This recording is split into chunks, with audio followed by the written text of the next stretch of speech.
केले अनंता, हेच ईश्वरत्वाचे अंग, हरी अनिला श्रीरंग. अवघा झाला पण लवण सकळा कारण, हेच ईश्वरत्वाचे अंग, हरी अनिला श्रीरंग. तुका म्हणे पाणी, तुका म्हणे पाणी पाताळपणे तळाणी, हेच ईश्वरत्वाचे अंग, हरी अनिला श्रीरंग. पांडुरंगा करू रखमाना, पांडुरंगा करू रखमाना, पांडुरंगा करू रखमाना, पांडुरंगा करू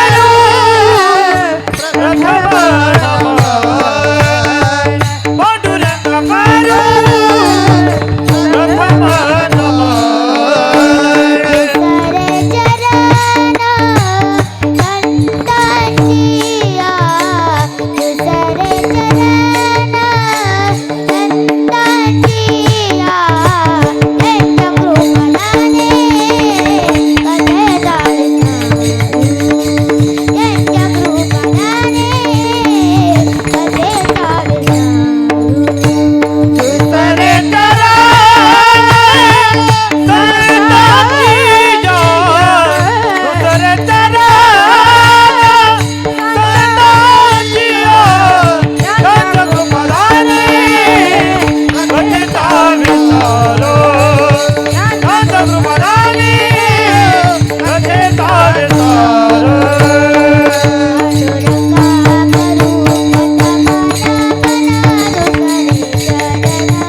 पांडुरंगा करू प्रथम नमन, दुसरे चरण संताच्या, त्यांच्या कृपादाने कथेचा विस्तारू. बाबाजी सद्गुरु दास तुका जयांची केली स्मरण, होय सकल विद्यांचे अधिकरण, तेची बंधू श्री चरण श्री गुरूंचे ते नमस्कार. आता ओम नमो ज्ञानेश्वरा करुणा करा दयाळा, तुमचा अनुग्रह लाधलो पावन झालो चराचरी. मी कळा कुसरी काहीच नेणे, बोलतो वचने अति भाविका, एका जनार्दनी तुमचा दास त्याची आस पुरवावी. माझी वाणी तुझे वर्णी गुण नाम, ऐसे दे प्रेम काही कळा मस्तक हे पायावर यावार करी संताचा. ध्येयं सदा परिभवग्नमभीष्टदोहं, तीर्थास्पदं शिववीरं चिनुतं शरण्यं. प्रत्यारत्या प्रणतिपाल भवाब्धिपोतं,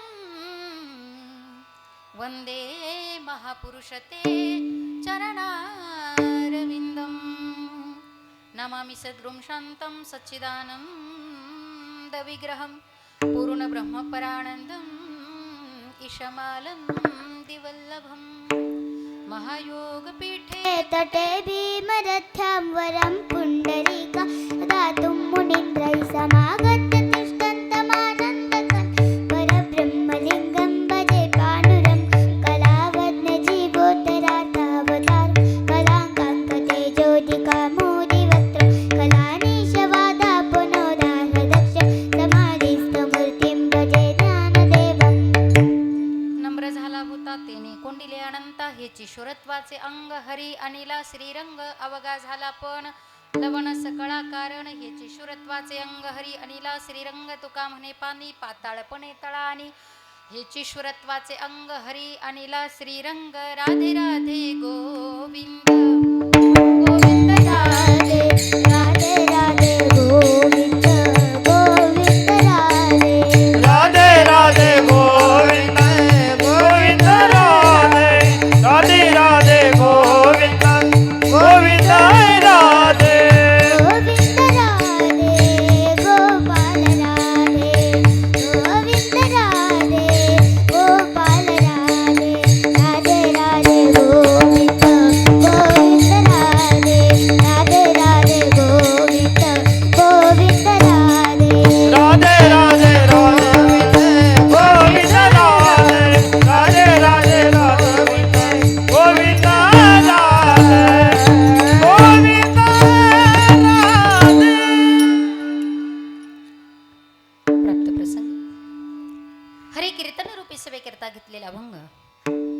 भूततलावर जन्माला आलेले जड जीवाचा उद्धार करण्याकरिता चंदनाप्रमाणे आपला देह जिजवणारे वैराग्याचे मृतिवंत पुतळे क्षेत्र देहुळीवासी महाराष्ट्रभूषण वारकरी संप्रदायाच्या भक्तीच्या कलशस्थानी असणारे या मृत्यूलोकाच्या नियमाचे उल्लंघन करून सदेह वैकुंठ गमन करणारे संत श्रेष्ठ संत सम्राट जगताचे जगद्गुरु तुकोबाराय.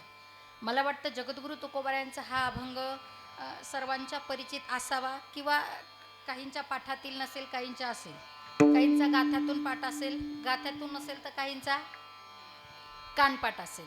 आपण असं गृहीत धरायला हरकत नाही. कृपया विनंती आहे, थोडं थोडं महिला मंडळ पुढे सरकून घ्या. पाठीमागे जरा जागा कमी आहे महिलांसाठी. पुढे सरकून घ्या महिला मंडळ पटकन, पटपट पुढे सरका. काहीच आवाज न करता, मागे न बघता पुढे सरकून घ्या. विठ्ठल विठ्ठल विठ्ठल विठ्ठल विठ्ठल विठ्ठल.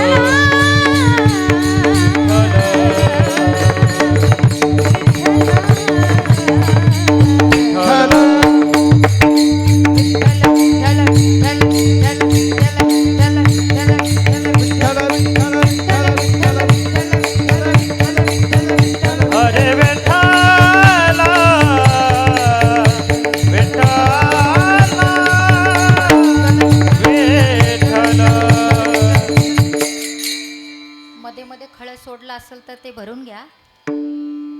थोडं पुढे पुढे सरका, कारण पुढचे पुढे आलेत पण मध्ये मध्ये जागा आहे. अजून पाठीमागे जागा रिकामी झालेली नाहीये. कोणी मोठा म्हणायची गरज नाही आली पाहिजे, कारण काय बोलायला लागलं की मग मध्ये व्यत्यय येतो. म्हणून पुढे सरकून घ्या. विठ्ठल विठ्ठल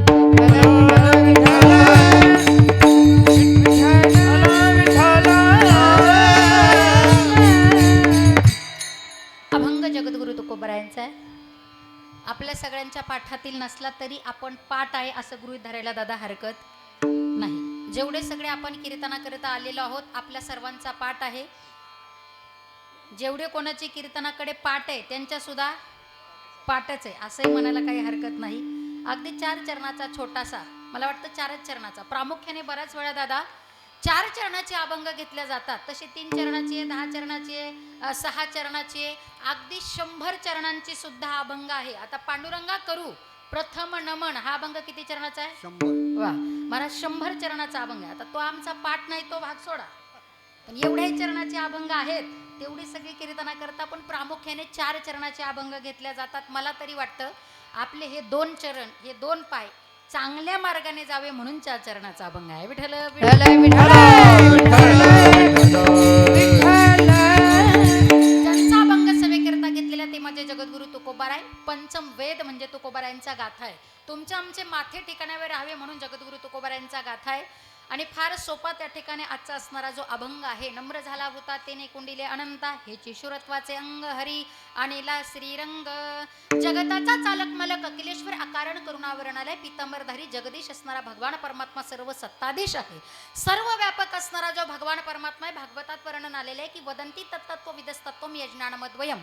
सर्व सृष्टीमध्ये व्यापक असणारे जे तत्व आहे ते निर्गुण निराकार आहे, पण सगुण साकाराने भगवान परमात्मा जो अवताराला आला, ज्याला तुम्ही आम्ही पाहू शकतो, जाणू शकतो, ज्याच्याविषयी बोलू शकतो, ज्याचं गुणानुवाद त्या ठिकाणी आम्ही करू शकतो, अशा श्रीरंगाला तो जो भगवान परमात्मा आहे त्याला आणणं एवढी पण फार सोपी गोष्ट नाहीये. तसं पाहिलं तर परमार्थ, परम अर्थ ज्याच्यामध्ये दडलेला आहे की तो परमात्मा आहे, याला आणणं म्हणजे आता सोपी गोष्ट आहे का?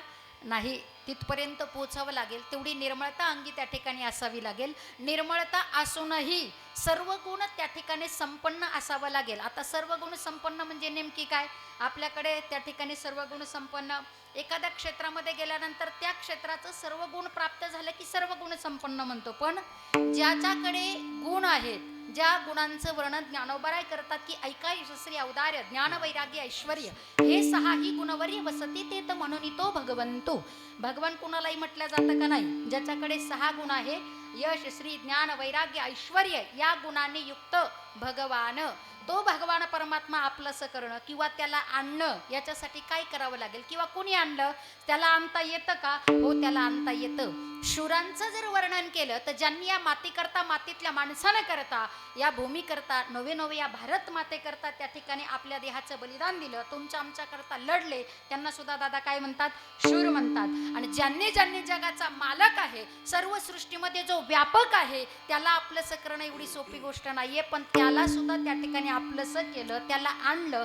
न सांगता ते देवानी सर्व भक्तांची कामं करावी, त्या संतांपर्यंत यावं, असं शूरत्व ज्यांच्या जवळ आहे, ज्यांनी देवाला आणलं, ते माझे संत आहे, ते साधक आहे, ते भक्त आहे. मग त्यांनी देवाला आणण्याकरता जीवनामध्ये एक तरी पुरुषार्थ प्राप्त करावा. पण माझ्या संतांजवळ धर्म, अर्थ, काम, मोक्ष युक्त असणारे संत होते. पण हे सर्व ज्यांना ज्याने प्राप्त झालं, तशा असणाऱ्या अर्थाचा किंवा तो भाव समजून घेण्याचा अभंग म्हणजे नम्र झाला भूता. कुणाला त्या ठिकाणी आणता येतं? ज्यांना नम्र होता येतं. सर्व भूतांच्या ठिकाणी वासुदेव सर्वमिती या न्यायाने जो वाटमार्ग करतो, तो सर्व नम्र झाला भूता. तेने कोंडिले अनंता. जगाचा मालक कोंडून ठेवणं एवढी सोपी गोष्ट आहे का? नाही. त्याला आपलंसं करणं, त्या भगवान परमात्माला कोंडणं. आता कोणी कोणी भगवान परमात्माला कोंडलं, ती यादी आपल्याला प्रामुख्याने पाहता येईल, ती आपण पुढे पाहणारच आहोत. पण ज्यांनी ज्यांनी देवाला आपलंसं केलं, सर्व भूतांच्या ठिकाणी जे नम्र झाले, तोच असणारा जो जगाचा मालक आहे, त्याला आणलं. असे जे शूर आहे, हेची शूरत्वाचे अंग हरी अनिला श्रीरंग, याही सज्ञांची, या भक्तांची आपण यादी पुढे पाहणार आहोत. अवघा झाला पण आणि लवण सकळा कारण. पण म्हणजे प्रतिज्ञा. ज्यांनी प्रतिज्ञा करावी. कशाची प्रतिज्ञा करावी? ज्यांनी जीवाला सुख मिळावं याच्यासाठी प्रतिज्ञा केलेली आहे. ज्ञानोबारायांकडे जर पाहिलं तर आपल्याला बघायला भेटतं, अवघाची संसार सुखाचा करीन, आनंदे भरीन तिन्ही लोक. ज्यांनी तिन्ही लोकांमध्ये सुख प्रदान व्हावं, अवघा संसार सुखाचा व्हावा, अशी प्रतिज्ञा करावी. त्यांनी देवाला आपलंसं केलं नाही का? केलं ना. त्यांची प्रतिज्ञा. अनेक साधू संतांकडे आपण जर पाहिलं तर आपण ती यादी पुढे पाहणारच आहोत. पण अवघा झाला पण लवण सकळा कारण. देवाला आपलंसं करण्याकरता ज्याप्रमाणे पाणी आहे, की जे पाण्याचं पाणी कसं असतं? दगडासारखं असतं, बरोबर? कसं असतं पाणी? अगदी पातळ असतं. पण त्या पाण्याचा श्राव जर त्या ठिकाणी येऊ लागला तर ते पाणी इतकं त्या ठिकाणी आपल्याला हातात घेतल्यानंतर ते काय फारसं जड वाटत नाही, काही नाही. ते असणारं पाताळ असणारं रूप त्या पाण्याचं आहे, द्रवरूप असणारं जे पाणी आहे. पण त्या पाण्याने जर ठरवलं तर या खडकाला कितीही कडक असणारी त्या ठिकाणी खडक असलं, जमीन असली तरी सुद्धा छेद करून पाताळापर्यंत पोचण्याची ताकद आहे. तर माझ्या संतांनी सुद्धा त्या ठिकाणी तुमच्या आमच्यासारखं म्हणून यावं आणि जगाचा जो मालक आहे त्याला आपलंसं करून त्या ठिकाणी दाखवावं. मग हे कशाने प्राप्त होतं? तर तुकोबराय आजच्या अभंगामध्ये सांगतात, हे शिरोत्व ज्याने प्राप्त होतं, नम्र झाला भूता तेने कोंडिले अनंता. असो, वेळ आपल्याजवळ तसं पाहिलं तर अगदी थोडासा आहे आणि त्या थोड्या वेळामध्ये आपल्याला थोडंसं चिंतन त्या ठिकाणी करायचं आहे. प्रत्येक वक्ता आपापल्या बुद्धीच्या कौशल्यतेने अभंग सोडवण्याचा प्रयत्न करत असतो. कुणाची काय अपेक्षा असेल मला माहिती नाही. माझ्याजवळ तेवढंही काही तत्त्वज्ञान नाही की सगळ्यांच्या अपेक्षा मी पूर्ण करू शकते. पण गुरुवर्यांच्या कृपेने, आईवडिलांच्या तुम्हा सर्वांच्या आशीर्वादाने या ठिकाणी मी बोलण्याचा प्रयत्न करत आहे. खरं पाहिलं तर इथलं वातावरण किंवा इथली त्या ठिकाणी ही सात्विकता, नवे नवे सुंदर नियोजन, आयोजन, हे सगळं भव्य दिव्य स्वरूप जर या ठिकाणी पाहिलं, बऱ्याच पत्रिकांमध्ये वर्ष असतं पण इथं वर्ष टाकलेलं नाही. याचा अर्थ हे पहिलं वर्ष आहे का?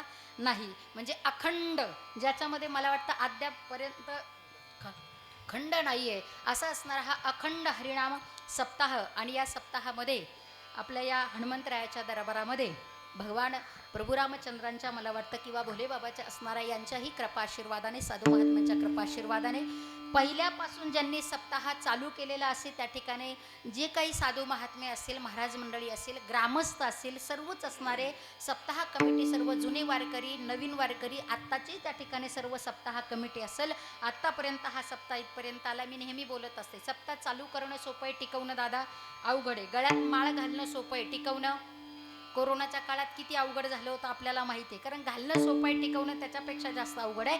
सप्ताह चालू करणं सोपं आहे, टिकवणं अवघड आहे. पण भव्य दिव्य स्वरूपाचा असणारा हा अखंड हरिनाम सप्ताह आहे.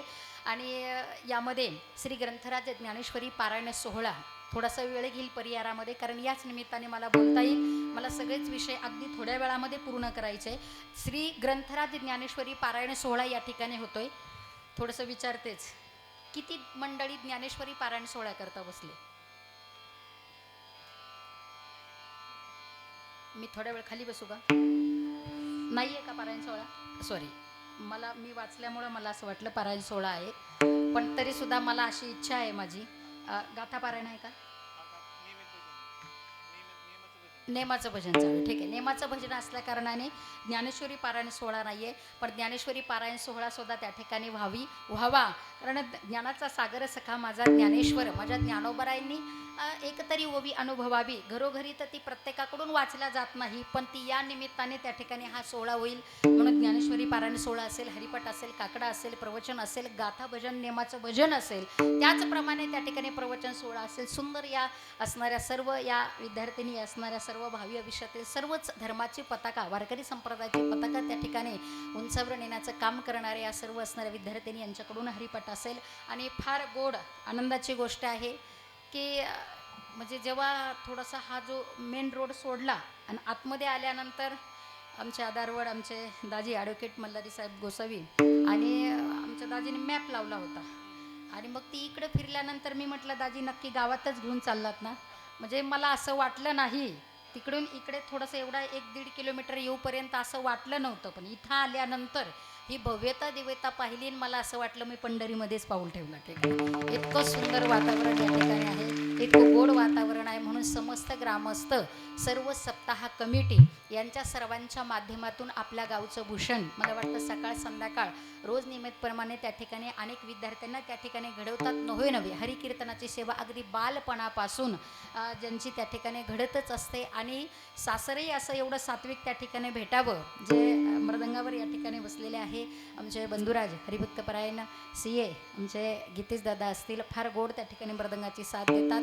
आणि त्याचप्रमाणे अगदी गोड परमार्थाची साथ ज्यांना आहे आमच्या असणाऱ्या भगिनी आमच्या सुनीताताई कातोरे गजे आणि ताईंचा त्या ठिकाणी सर्व ग्रामस्थांच्या वतीने सप्ताह कमिटी जेव्हा एकत्रित बसली तेव्हा मला फोन आला की ताई आमच्या गावात त्या ठिकाणी सेवा हवी. ताईंचा फोन आला आणि मी नाही म्हणावं असं होऊ शकत नाही. याचा अर्थ मी दुसरीकडे जात नाही असं काही नाही, पण एक प्रेमाचं आणि परमार्थाचं हे असणारं मैत्रीचं नातं. आणि ताईंनी फोन केला म्हणून या ठिकाणी सेवेला येण्याचा योग आला. त्याचप्रमाणे हरिकीर्तन सोहळा रोजचा मला सगळ्यांच्या टेटसला पाहायला भेटतो. ज्यांचा गोड आवाज आहे, आपल्या परिसराचं वैभव आहे, बालपणापासून त्या ठिकाणी परिसरामध्ये त्या ठिकाणी बऱ्याच वेळा सेवेचा योग येतो. अगदी गोड आवाज आहे, ज्यांच्या आवाजाने आपल्याला मंत्रमुग्ध करून टाकले. आपल्या परिसराचं वैभव असणारे आमचे गुळवीजी महाराज असतील, दादांच्या टेटसला, ताईंच्या टेटसला रोज ही भव्यता दिव्यता पाहायला भेटत होती. दादा या ठिकाणी उपस्थित आहे. मला वाटतं गेल्या 20 वर्षापासून आपल्या गावामध्ये नियमितप्रमाणे सेवा देण्याकरता एक व्यक्ती एका गावामध्ये जास्त वर्ष टिकणं म्हणजे सोपी गोष्ट नाही आहे. तुमच्या सर्व सांगवीकरांचं प्रेम म्हणून महाराज या ठिकाणी उपस्थित आहे. हरिभक्तपरायण बुधवंतजी महाराज असतील, महाराजांनाही धन्यवाद, गुळवे महाराजांनाही धन्यवाद. अगदी गोड आपल्याला मला वाटतं पेटी ज्यांना कमी पडेल ह्यांचं गायन आणि दादांचं मृदंग वादन ऐकलं आणि मला तर मी बोलणं विसरून गेले. इतकं गोड अगदी बालपणापासून मला वाटतं मला ताईंची पहिल्यांदा भेट मला वाटतं 15-20 वर्षापूर्वी त्या ठिकाणी झाली होती. तेव्हापासून परिचय. फार साधं भोळं व्यक्तिमत्व आहे आणि आवाज एवढा गोड आहे की हृदयाला त्या ठिकाणी जाऊन भिडतो. आमच्या नंदिनीताई सांगळे असतील, ताईंनाही मनापासून धन्यवाद. हार्मोनियम वाजवण्याकरता आमचे हरिभक्तपरायण भाग्येश महाराज गोसावी बसलेले, त्याचप्रमाणे मृदंगाकरता गीतेजी महाराज असतील. ही संपूर्ण ध्येयपूर्ती वारकरी शिक्षण संस्था या सगळ्या कन्या आहे. त्या सगळ्या कन्यांना भगवती स्वरूप आहे, त्यांनाही माझा त्या ठिकाणी प्रणाम असेल. विनेकरी दादा असतील, आमच्या ज्ञानेश्वरी ताई असतील, आमच्याबरोबर आलेले माझ्या मोठ्या भगिनी आमच्या शोभताई असतील, ॲडव्होकेट मल्हारी साहेब असतील, तुम्ही सर्व सांगवीकर असताल. परिसरातील जेवढे काय आजूबाजूचे पंचकृषीतील जेवढी गावं आहे त्या गावातीलही सगळी काही मंडळी या ठिकाणी उपस्थित आहे. खरं तर आजच्या दिवशी जर पाहिलं तर आपल्या गावामध्ये एका माऊलीचं देहयात्रा त्या ठिकाणी आजच्या दिवशी संपलेली आहे. त्याच्यामुळे थोडीशी शोककळा आपल्या गावात, थोडी म्हणण्यापेक्षा भरपूर त्या ठिकाणी गावामध्ये पसरली. मला तर वाटतं राईट 7 वाजताच त्या ठिकाणी कार्यक्रम चालू होणार आहे. ताईंनी फोन केला होता मला, तर मला सांगितलं ताई 6:45ला पोचा, 7 वाजता सेवा होणार आहे असं मला सांगितलं. मी एक 5 मिनिट 7 वाजून थोडी उशीर आली. धांदरफळला आमचे प्रदीप दादा खताळ त्यांच्याकडे आम्ही थोडं थांबलो. थोडा उशीर झाला, म्हटलं गडबड झाली की काय, पण इथे आल्यानंतर कळलं की ही शोककळा आपल्या गावावर ही माऊली गेल्याने पसरली आणि थोडासा कार्यक्रमाला 7:30 वाजता चालू करूयात. मला वाटलं आजच्या दिवशी सेवेकरता त्या ठिकाणी एवढी फारशी काही त्या ठिकाणी गर्दी होणार नाही, पण तरीसुद्धा हा परमार्थ आहे. असं नाही की गेल्यानंतर हा परमार्थ करू नये, तो सुद्धा या माऊलीला आजची सेवा आपण या ठिकाणी समर्पित करूयात आणि त्या माऊलीलाही त्या ठिकाणी भावपूर्ण आदरांजली श्रद्धांजली आपण या निमित्ताने त्या ठिकाणी देणार आहोत. समस्त ग्रामस्थ असेल अगदी गोड. दादा रोज कार्यक्रम या पिरियडमध्ये चालू असतात आणि माझी सिस्टीम तशी खराबच झालेली आहे. तुम्ही म्हणाल तुमची सिस्टीम आणली नाही, पण ही सिस्टीम खराबच झालेली आहे. पण इतकं गोड, मग अशी मला दाजीने आतमध्ये येऊन सांगितलं सिस्टीम एक नंबर आहे. म्हणजे फार आनंद वाटला. आणि दादांनाही म्हणा, गावातलेच आहे का? वा वा, एकदा जोरदार टाळ्या वाजवायच्या आहे. मला तर वाटतं तुम्हाला बाहेरून कोणी आणायची गरजच नाही. एवढे सगळे कीर्तनकार, वादक मंडळी असेल, सिस्टीमवाले असेल, ही सगळी मंडळी जर आहे तर बाहेरून काही आणण्याची गरज नाही. तरीसुद्धा तुम्ही आम्हाला सगळ्यांना बोलवताय महाराज. तुमच्या अंतकरणाचं मोठेपण आहे, म्हणून समस्त ग्रामस्थ सर्वांना धन्यवाद. हाच आनंदाचा क्षण आपल्याला परत त्या ठिकाणी पाहता येईल, म्हणून ज्यांचा यूट्यूब चॅनल आहे, दादा नाव काय? माझा कीर्तनकार. वा वा, एकदा जोरदार टाळ्या वाजवा. चॅनलचं नावही तसंच आहे, माझा कीर्तनकार. मग तो कुठलाही असू द्या, तो प्रत्येक कीर्तनकार माझाच आहे. इतकी सुंदर चांगली सेवा, ते आनंदाचे क्षण त्या ठिकाणी टिपत आहे. दादांनाही मनापासून धन्यवाद. आजूबाजूच्या गावातून जे काही श्रोतूवर्ग आलेले असतील, माता माऊली असतील, तुम्हा सर्वांना धन्यवाद. आणि त्याचप्रमाणे 7 ते 9 ही कीर्तन सेवा आहे. या कारणाने की आमच्या माता माऊलींची वेळ ही स्वयंपाकाची असते. गृहिणी म्हटल्यानंतर सगळं केल्याशिवाय येता येत नाही, पण या वेळेत आम्ही सगळेजण हा आनंद घेऊ शकतो. याला कारण जेवढे काही पहिल्या दिवसापासूनचे दाते असतील, अन्नदाते, त्यांच्याकरता सुद्धा एकदा जोरदार टाळ्या वाजवा. या सगळ्या दात्यांमुळे 7 ते 9 ची सेवा करता येते. सगळ्यांना हा भरभरून आनंद घेता येतो, म्हणून द्यावे तेवढे धन्यवाद सगळ्यांना. थोडेच आहे, तन मन धनाने आपण सर्वजण या ठिकाणी एकत्रित येतो आहोत. आणि अखंड हरिनाम सप्ताह, त्यामधील मला वाटतं 5व्या दिवसाची सेवा. अजून विशेष मला गीते दादांनी सांगितलं की ताई, नागपंचमीला सप्ताह चालू होतो. 7 दिवस सप्ताह म्हणलं की सप्ताह म्हणजे 7 दिवस, पण तरीसुद्धा आपल्याकडे प्रामुख्याने मला वाटतं 99% 9 दिवस हा सप्ताह होतो. आणि हे भाग्य वाट्याला येण्याकरता तुम्ही निवडलेली तिथी, पूर्वजांनी मांडून दिलेली ही जी तिथी आहे किंवा त्या तिथीला चालू केला, खरंच आनंदाची गोष्ट आहे. अजून 2-3 दिवस आपल्याला हरिकीर्तन सोहळा ऐकायला मिळतो. असं असणारं हे पवित्र क्षेत्र, आणि या क्षेत्रामध्ये माझ्यासारख्या पामराकडे ही सेवेची योग यावा, सेवेचा वाटा मला मिळावा, मी माझं परमपरम भाग्य समजेल. आणि या ठिकाणी विहिरीजवळचा वाफा कोरडाच राहिला होता. नेहमीच राहते, ती जवळ उभी असते, त्याच्यामुळे लक्षात येत नाही. मगापासून जिचा आवाज आपण ऐकत आहात, जिला अनेक वेळा आपण यूट्यूबच्या मोबाईलच्या माध्यमातून पाहिलं असेल, तिला आता 9वं वर्ष लागलं आहे. पण ती जेव्हा 4.5 वर्षाची होती, तेव्हा 4.5 वर्षाची असताना माँ नर्मदा मैया सर्वांना ज्ञात आहे. नर्मदा नदी, ती जी मैया आहे, तिची 3600 किलोमीटर जी पायी परिक्रमा म्हणजे प्रदक्षिणा असते, ती 3600 किलोमीटरची पायी परिक्रमा 4.5 वर्षाची असताना तिच्याकडून 4.5 महिन्यामध्ये नर्मदा मैयाने पायी पूर्ण करून घेतली. ही मैयाची अगाध त्या ठिकाणी कृपा आहे आणि गिनीज बुकमध्ये सुद्धा तिचं रेकॉर्ड झालेलं आहे दादा. त्याचप्रमाणे फक्त तेवढीच एक विशेष गोष्ट नाही आहे, मैयाची कृपा आहे आणि माऊलींची सुद्धा इतकी आगाध त्या ठिकाणी कृपा की जिचा ज्ञानेश्वरीचा पहिल्या अध्यायात, ज्ञानेश्वरीच्या पहिल्या अध्यायात 275 ओव्या आहे, 47 श्लोक आहे, तेही तिचे मुखोद्गत आहे. 9वा 12वा 15ही मुखोद्गत आहे. हरिपाठ काकडाही तिचा मुखोद्गत आहे. सगळी अष्टकही त्या ठिकाणी म्हणते, गोड मृदंगही वाजवते, हार्मोनियम वाजवते, जी गाते. ही केवळ कृपा जर कुणाचे तर भगवान परमात्म्याचे, भगवतीचे. ती बालस्वरूपा आमची कन्या राशेश्वरी देवी या ठिकाणी उपस्थित आहे. तुम्ही सर्व मायबाप म्हणून असो. विठ्ठल विठ्ठल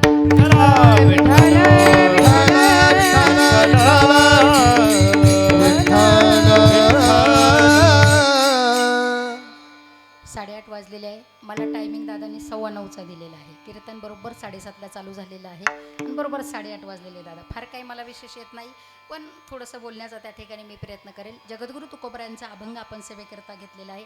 ज्यांचा अभंग घेतला त्यांचा अधिकारच एवढा मोठा आहे. तुकाराम नाम घेता कापियम, किंवा प्रयाण काळी देव विमान पाठविले, कळीच्या काळा माझे अद्भुत वर्तविले. मानव दे घेऊन निज धामा गेले, निळा म्हणे सकळ संता तो शविले. निळोबाराय गोड वर्णन करतात आणि निळोबाराय म्हणतात की सदैव वैकुंठ गमन करणारे जर कोण असेल तर माझे जगद्गुरू तुकोबराय आहे. हे खरे संस्कार आहे. कीर्तन बंद आहे तरी त्याचा हात चालू आहे. माशाच्या पिल्लाला पोहायला शिकवावं लागत नाही, माऊलीचा पखवाज चालूच आहे, छोट्या माऊलीचा. आनंदाची गोष्ट आहे. खरंच खूप मोठं अंतकरण लागतं की लहान्यांना मोठं करण्याकरता हे वैभव आहे. खरंच आनंदाची गोष्ट आहे. जगद्गुरु तुकोबारायांचा जो अभंग आहे त्या तुकोबारायांनी त्या ठिकाणी नम्रतेचं वर्णन करावं. नम्रता म्हणजे नेमकी काय? नम्रता कुठे येते? खरं तर काय, कधी कधी असं होतं, माझ्यासारख्यानी 4दा अभंग पाठ केले, 4दा कीर्तनं पाठ केली, कुठेतरी 2-5 चाली त्या ठिकाणी मला येऊ लागल्या, 2-5 बोल मला वाजवता येऊ लागली. म्हणजे ह्या सगळ्या गोष्टी या क्षेत्रात आल्यानंतरचं सांगते मी, बाकीचं तर सांगत नाही, पण मी इथलंच सांगते ज्याच्यामध्ये आम्ही रोज वावरतो. तेवढं 10-5 काही गोष्टी येऊ लागल्या की आम्हाला हळूहळू काय तयार होतो? अहंकार तयार होतो. हा स्वाभाविक आहे. ज्ञानोबराय सांगतात ना, नवल अहंकाराचे गोठी आणि विशेषण लगे अज्ञानाचे, तो आपोआपच मागे येत असतो. पण खरा परमार्थ म्हणजे काय? अहंकाराचा वारा न लागू राजस्थान माझ्या विष्णुदासा भाविकासी. तो वारा लागू नये याचा अर्थ ज्याच्याकडे परमार्थ आहे, जो परमार्थ या वाटेने चालू लागलेला आहे, जो भक्ती मार्गाने चालू लागलेला आहे, जो भगवान परमात्माचं अखंड चिंतन करत आहे, कुठेतरी पूजा करत आहे, तीर्थयात्रा करत आहे, परमार्थ खरा परमार्थ तो आहे की ज्याचा परमार्थामध्ये नम्रता आहे, ज्याला नम्र होता येतं, ज्याला लीन होता येतं, तो खरा त्या ठिकाणी परमार्थ आहे. मग लीन कुठं होता येतं? फक्त मंदिरात गेल्यानंतर देवापुढे लीन व्हायचं का? फक्त वारीला गेल्यानंतर माऊली माऊली म्हणायचं, सगळ्यांमध्ये माझ्या माऊलींना पाहायचं, तुकोबारायांना पाहायचं, तेव्हाच लीन व्हायचं का?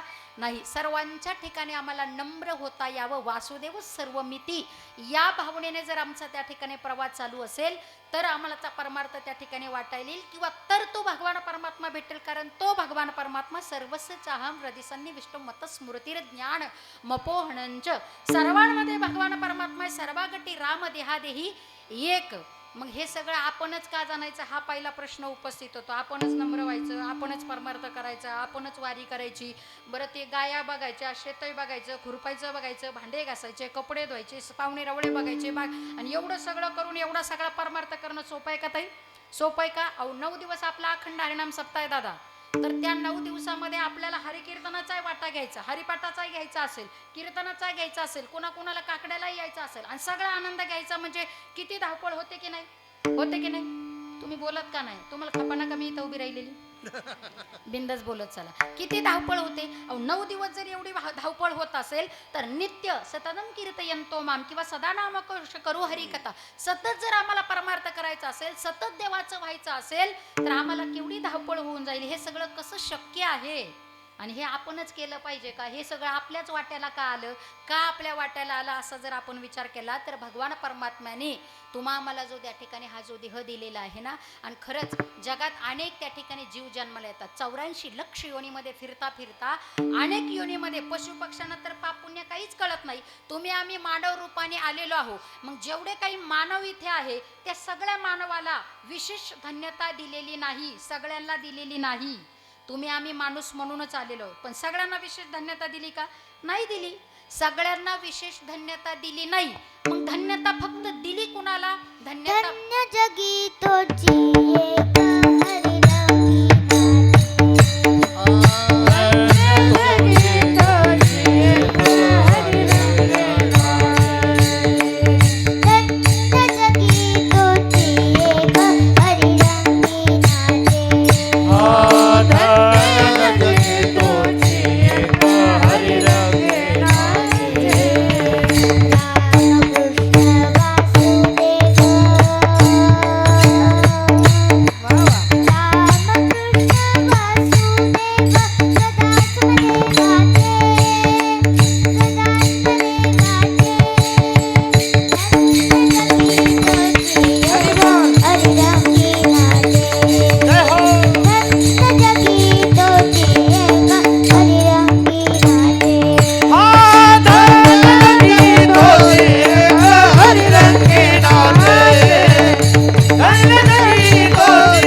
सगळ्या मानवाला दिली नाही.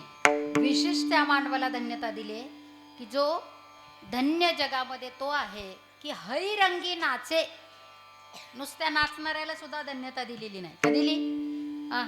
फक्त नाचणाऱ्याला नाही दिली. मग कुणाला दिली? नाचू कीर्तनाचे रंगे, नाचू कीर्तनाचे रंगे, नाचू कीर्तनाचे रंगे, नाचू कीर्तनाचे रंगे.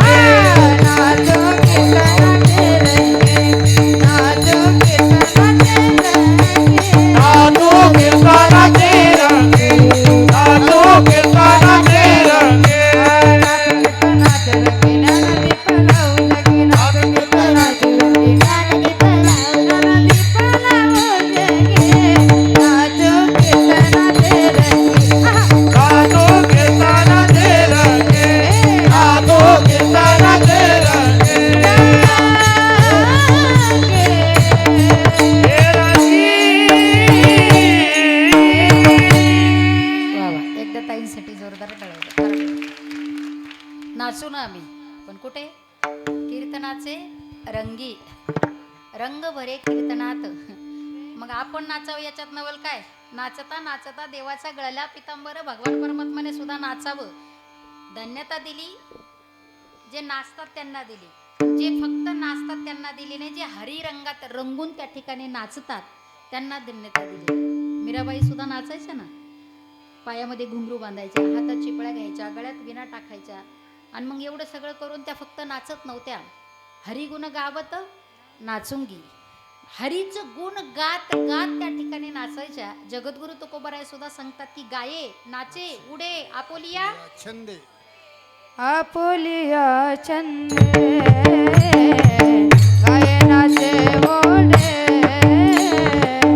आपुलिया छंदे गायनाचे उडे आपुलिया छंदे गायनाचे उडे आपुलिया छंदे गायनाचे ओढे आपुलिया छंदे गायनाचे ओढे आपुलिया छंदे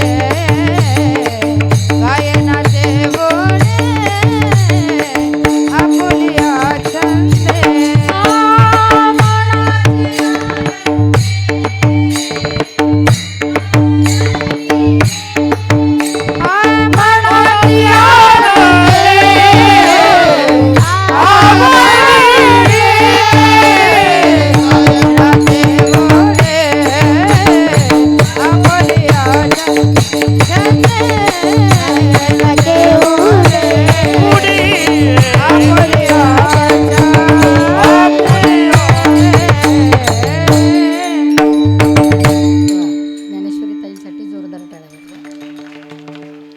थोडंसं वेळेअभावी सिंगल प्रमाण घेतलं तरी चालेल, म्हणजे दोन्ही गोष्टी जोडून होतील. गायनाचे एवढे आपुलिया छंदे मनाचे आनंदे आवडीने जे गातात नाचतात हरीचं गुण गात आपुल्या छंदामध्ये त्या ठिकाणी गोविंद गोविंद मना लागली या छंद या भजनात रंगून हरी रंगात रंगून धन्य जगी तोच एक आहे ज्याला धन्यता दिली. हरिरंगी नाचे रामकृष्ण वासुदेव सदा स्मरे वाचे. सतत त्या ठिकाणी भगवान परमात्माचं चिंतन करून नाचणारे किंवा हरिभक्तीत त्या ठिकाणी रंगून जाणार आहे त्यांना त्या ठिकाणी धन्यता दिलेली आहे. मग मानवाला त्या ठिकाणी धन्यता मिळाली, त्याच मानवाला धन्यता मिळाली. म्हणूनच मला वाटतं साधू संतांनी हा जो मार्ग दाखवलाय, जगातील सगळ्यात मोठा संप्रदाय जर कुठला असेल तर तो म्हणजे माझा हा वारकरी संप्रदाय आहे, की ज्या या वारकरी संप्रदायाच्या नियमाने तुम्ही आम्ही मार्ग दावून गेले आधी दयानिधी संत ते या मार्गाने आम्ही याच हरिरंगामध्ये रंगतोय. म्हणून सप्ताहाचं वर्ष सुद्धा आपल्याला सांगता येणार नाही, एवढ्या दिवसापासून त्या ठिकाणी आम्ही रंगतोय कारण हा रंग कधीही निघणार नाही. लग्न घरी सुद्धा 15-15 महिना दिवस गडबड असते, कशाची ती तयारी चालू असते. तोही आनंद काही छोटा असतो का? एवढा मोठा आनंद असतो, पण किती दिवस टिकतो? आपल्यालाच माहिती तो किती दिवस टिकतो. पण मला वाटतं अखंड हरिनाम सप्ताहाचा हा जो आनंद आहे ना, हा हरिरंगाचा, हा एवढ्या वर्षापासून चालू आहे. हा कधी संपलाय? किंवा प्रतिवर्षी होतोय? मग काही कंटाळा येतोय? कंटाळा ही भक्ती न विटणारी आहे, याचा कधी कंटाळा नाही. उत्तर त्या ठिकाणी वाढतच राहत आहे. हा आनंद त्या ठिकाणी जेवढा घ्यावा तेवढा कमीच आहे. काल्याच्या दिवशी आपल्याला उदास होत नाही. काल्याच्या 2 दिवस आधीपासूनच आपल्याला वाटतं काला आलाय म्हणून आनंद आहे, पण काल्याच्या आधी 2 दिवसच आपल्या जीवाची उदासीनता येते. का बरं? आता हा सगळं कानावर त्या ठिकाणी टाळ बकवास त्या ठिकाणी येणार नाही, कुठला आवाज त्या ठिकाणी, काही कथा आपल्या व्यथा दूर होणाऱ्या आपल्याला ऐकायला मिळणार नाहीये, हरिकीर्तन होणार नाहीये. आधीच त्या ठिकाणी उदासीनता येते. हा आनंद त्या ठिकाणी संपणारा नाहीये, तो परत यावा याचा कधी कंटाळा सुद्धा त्या ठिकाणी आम्हाला येत नाही.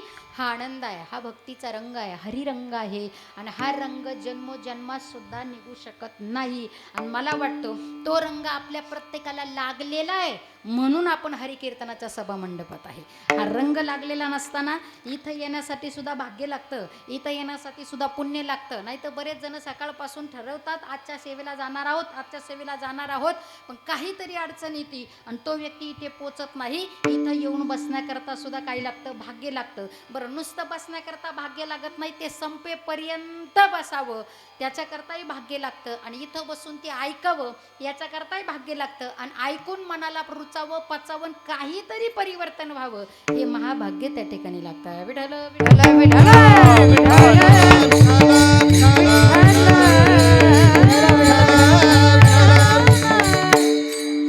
एक तो धन्य आहे की जो हरिरंगामध्ये रंगतो, त्या मानवाला धन्यता दिलेली आहे.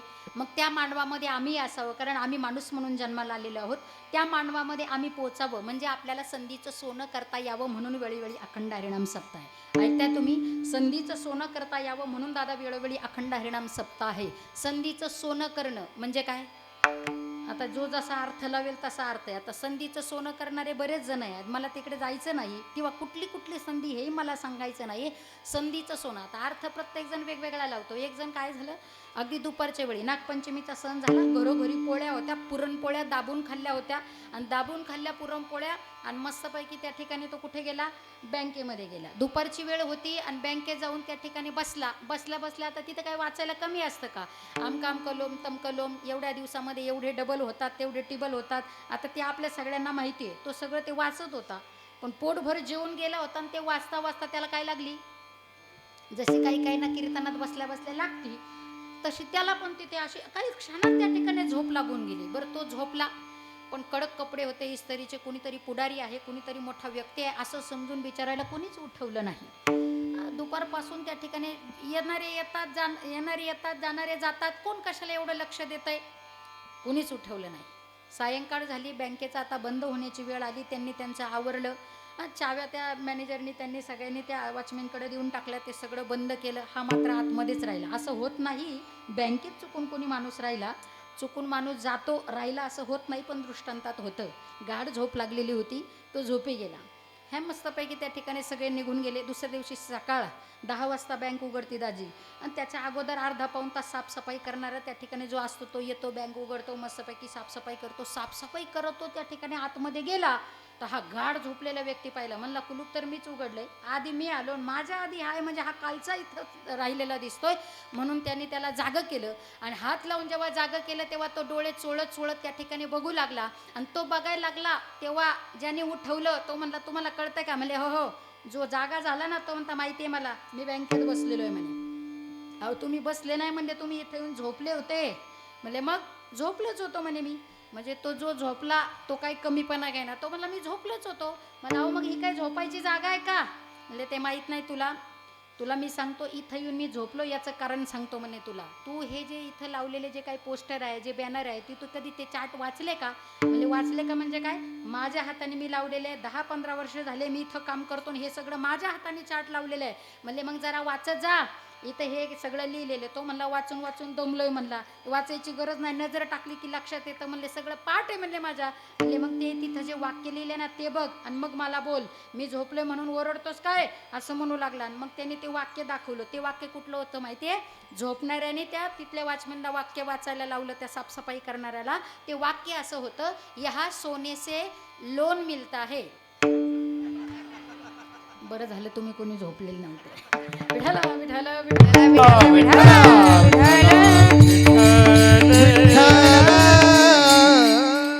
यहा सोने से लोन मिळता है. कोणते सोने से ते काही त्यांनी विचार केला नाही, पण त्याला सांगितलं. म्हणजे ज्याचा जसा जो जसा अर्थ लावेल ना तसं आहे. आता कोण कसा अर्थ लावेल, कोण कसा अर्थ लावेल.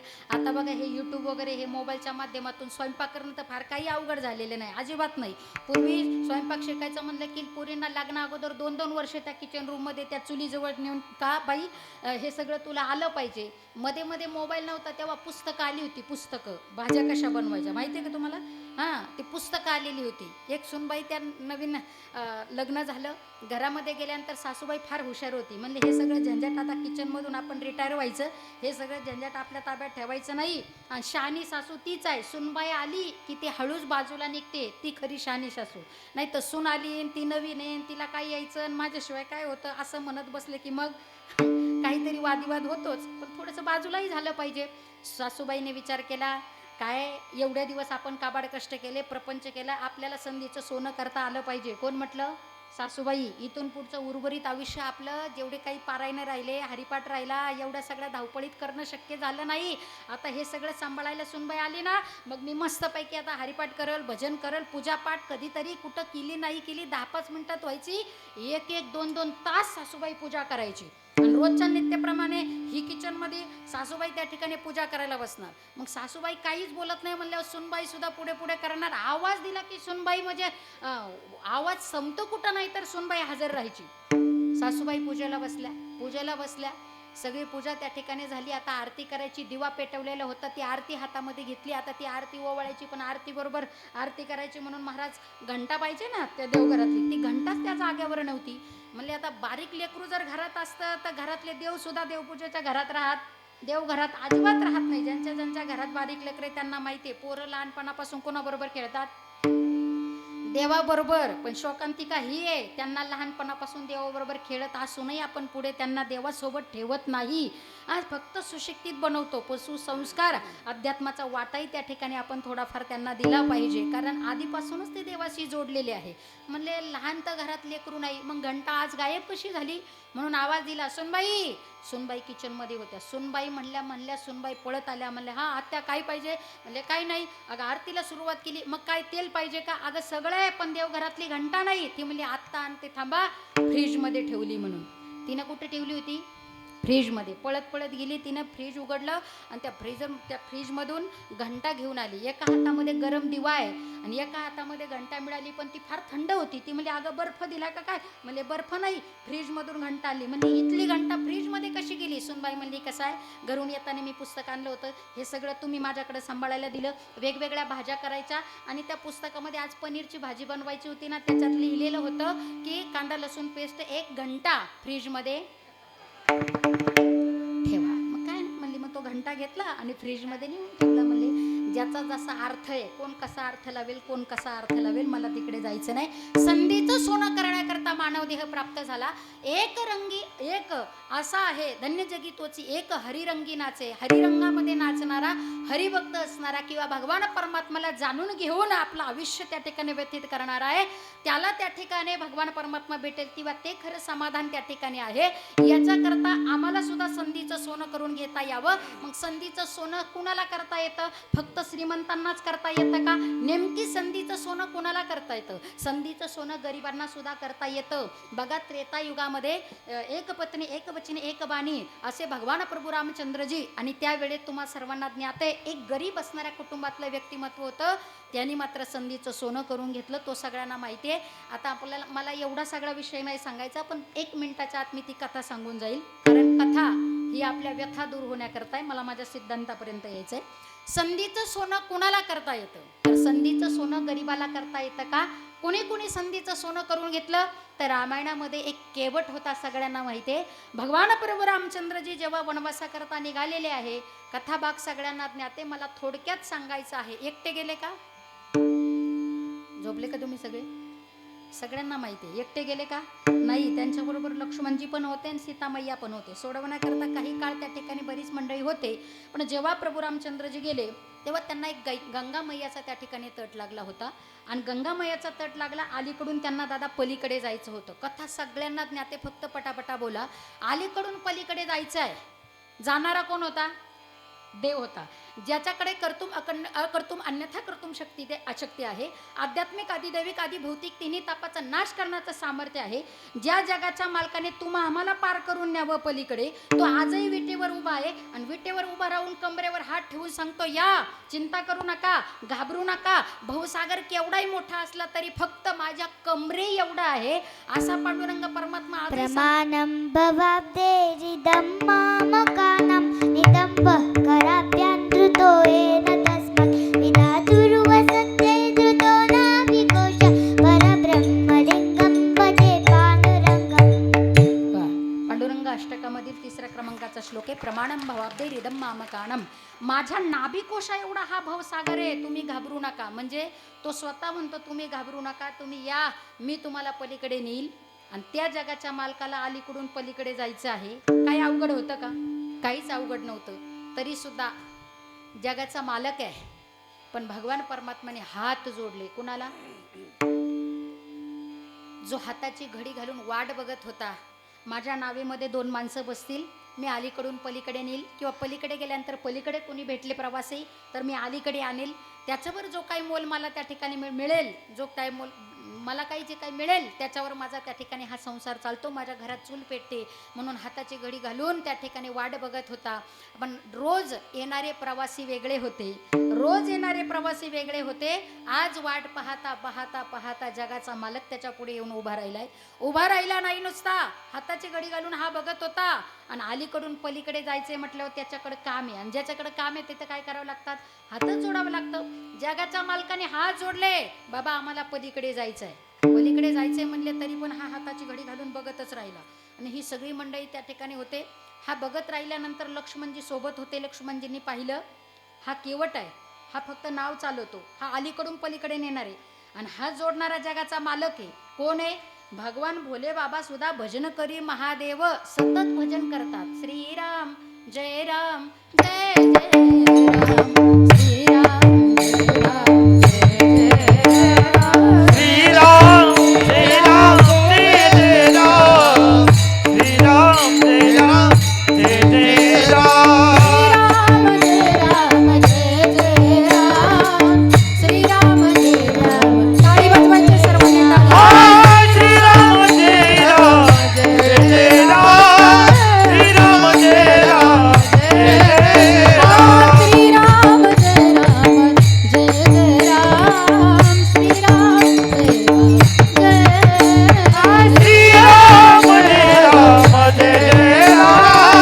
श्रीराम जय राम जय जय राम, श्रीराम जय राम जय जय राम, श्रीराम जय राम जय जय राम, श्रीराम जय राम जय जय राम.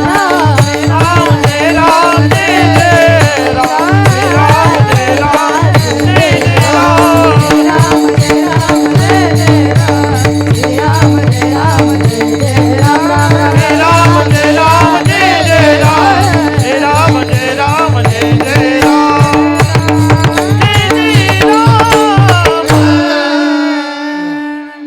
असं वाटलंय नामसंकीर्तन संपूच नाही. श्रीराम जय राम जय जय राम कोणी म्हणावं? भजन करी महादेव. भगवान भोले बाबा सुद्धा ज्यांचं भजन करतात ते स्वतः प्रभू रामचंद्रजी, लक्ष असू द्या 2 मिनिटं, ते भगवान प्रभू रामचंद्रजी याच्या पुढे उभे हात जोडतात, तरी सुद्धा हा उठून उभा राहिला नाही. हा हाताची घडी सुद्धा काढत नाही. हा फक्त टाकामाका पाहतोय. आणि काही माणसं असे असतात बघा, त्या ठिकाणी असे बघतात बरं, असे बघतात. कीर्तनाला सुद्धा असे असताना ते असे असतात.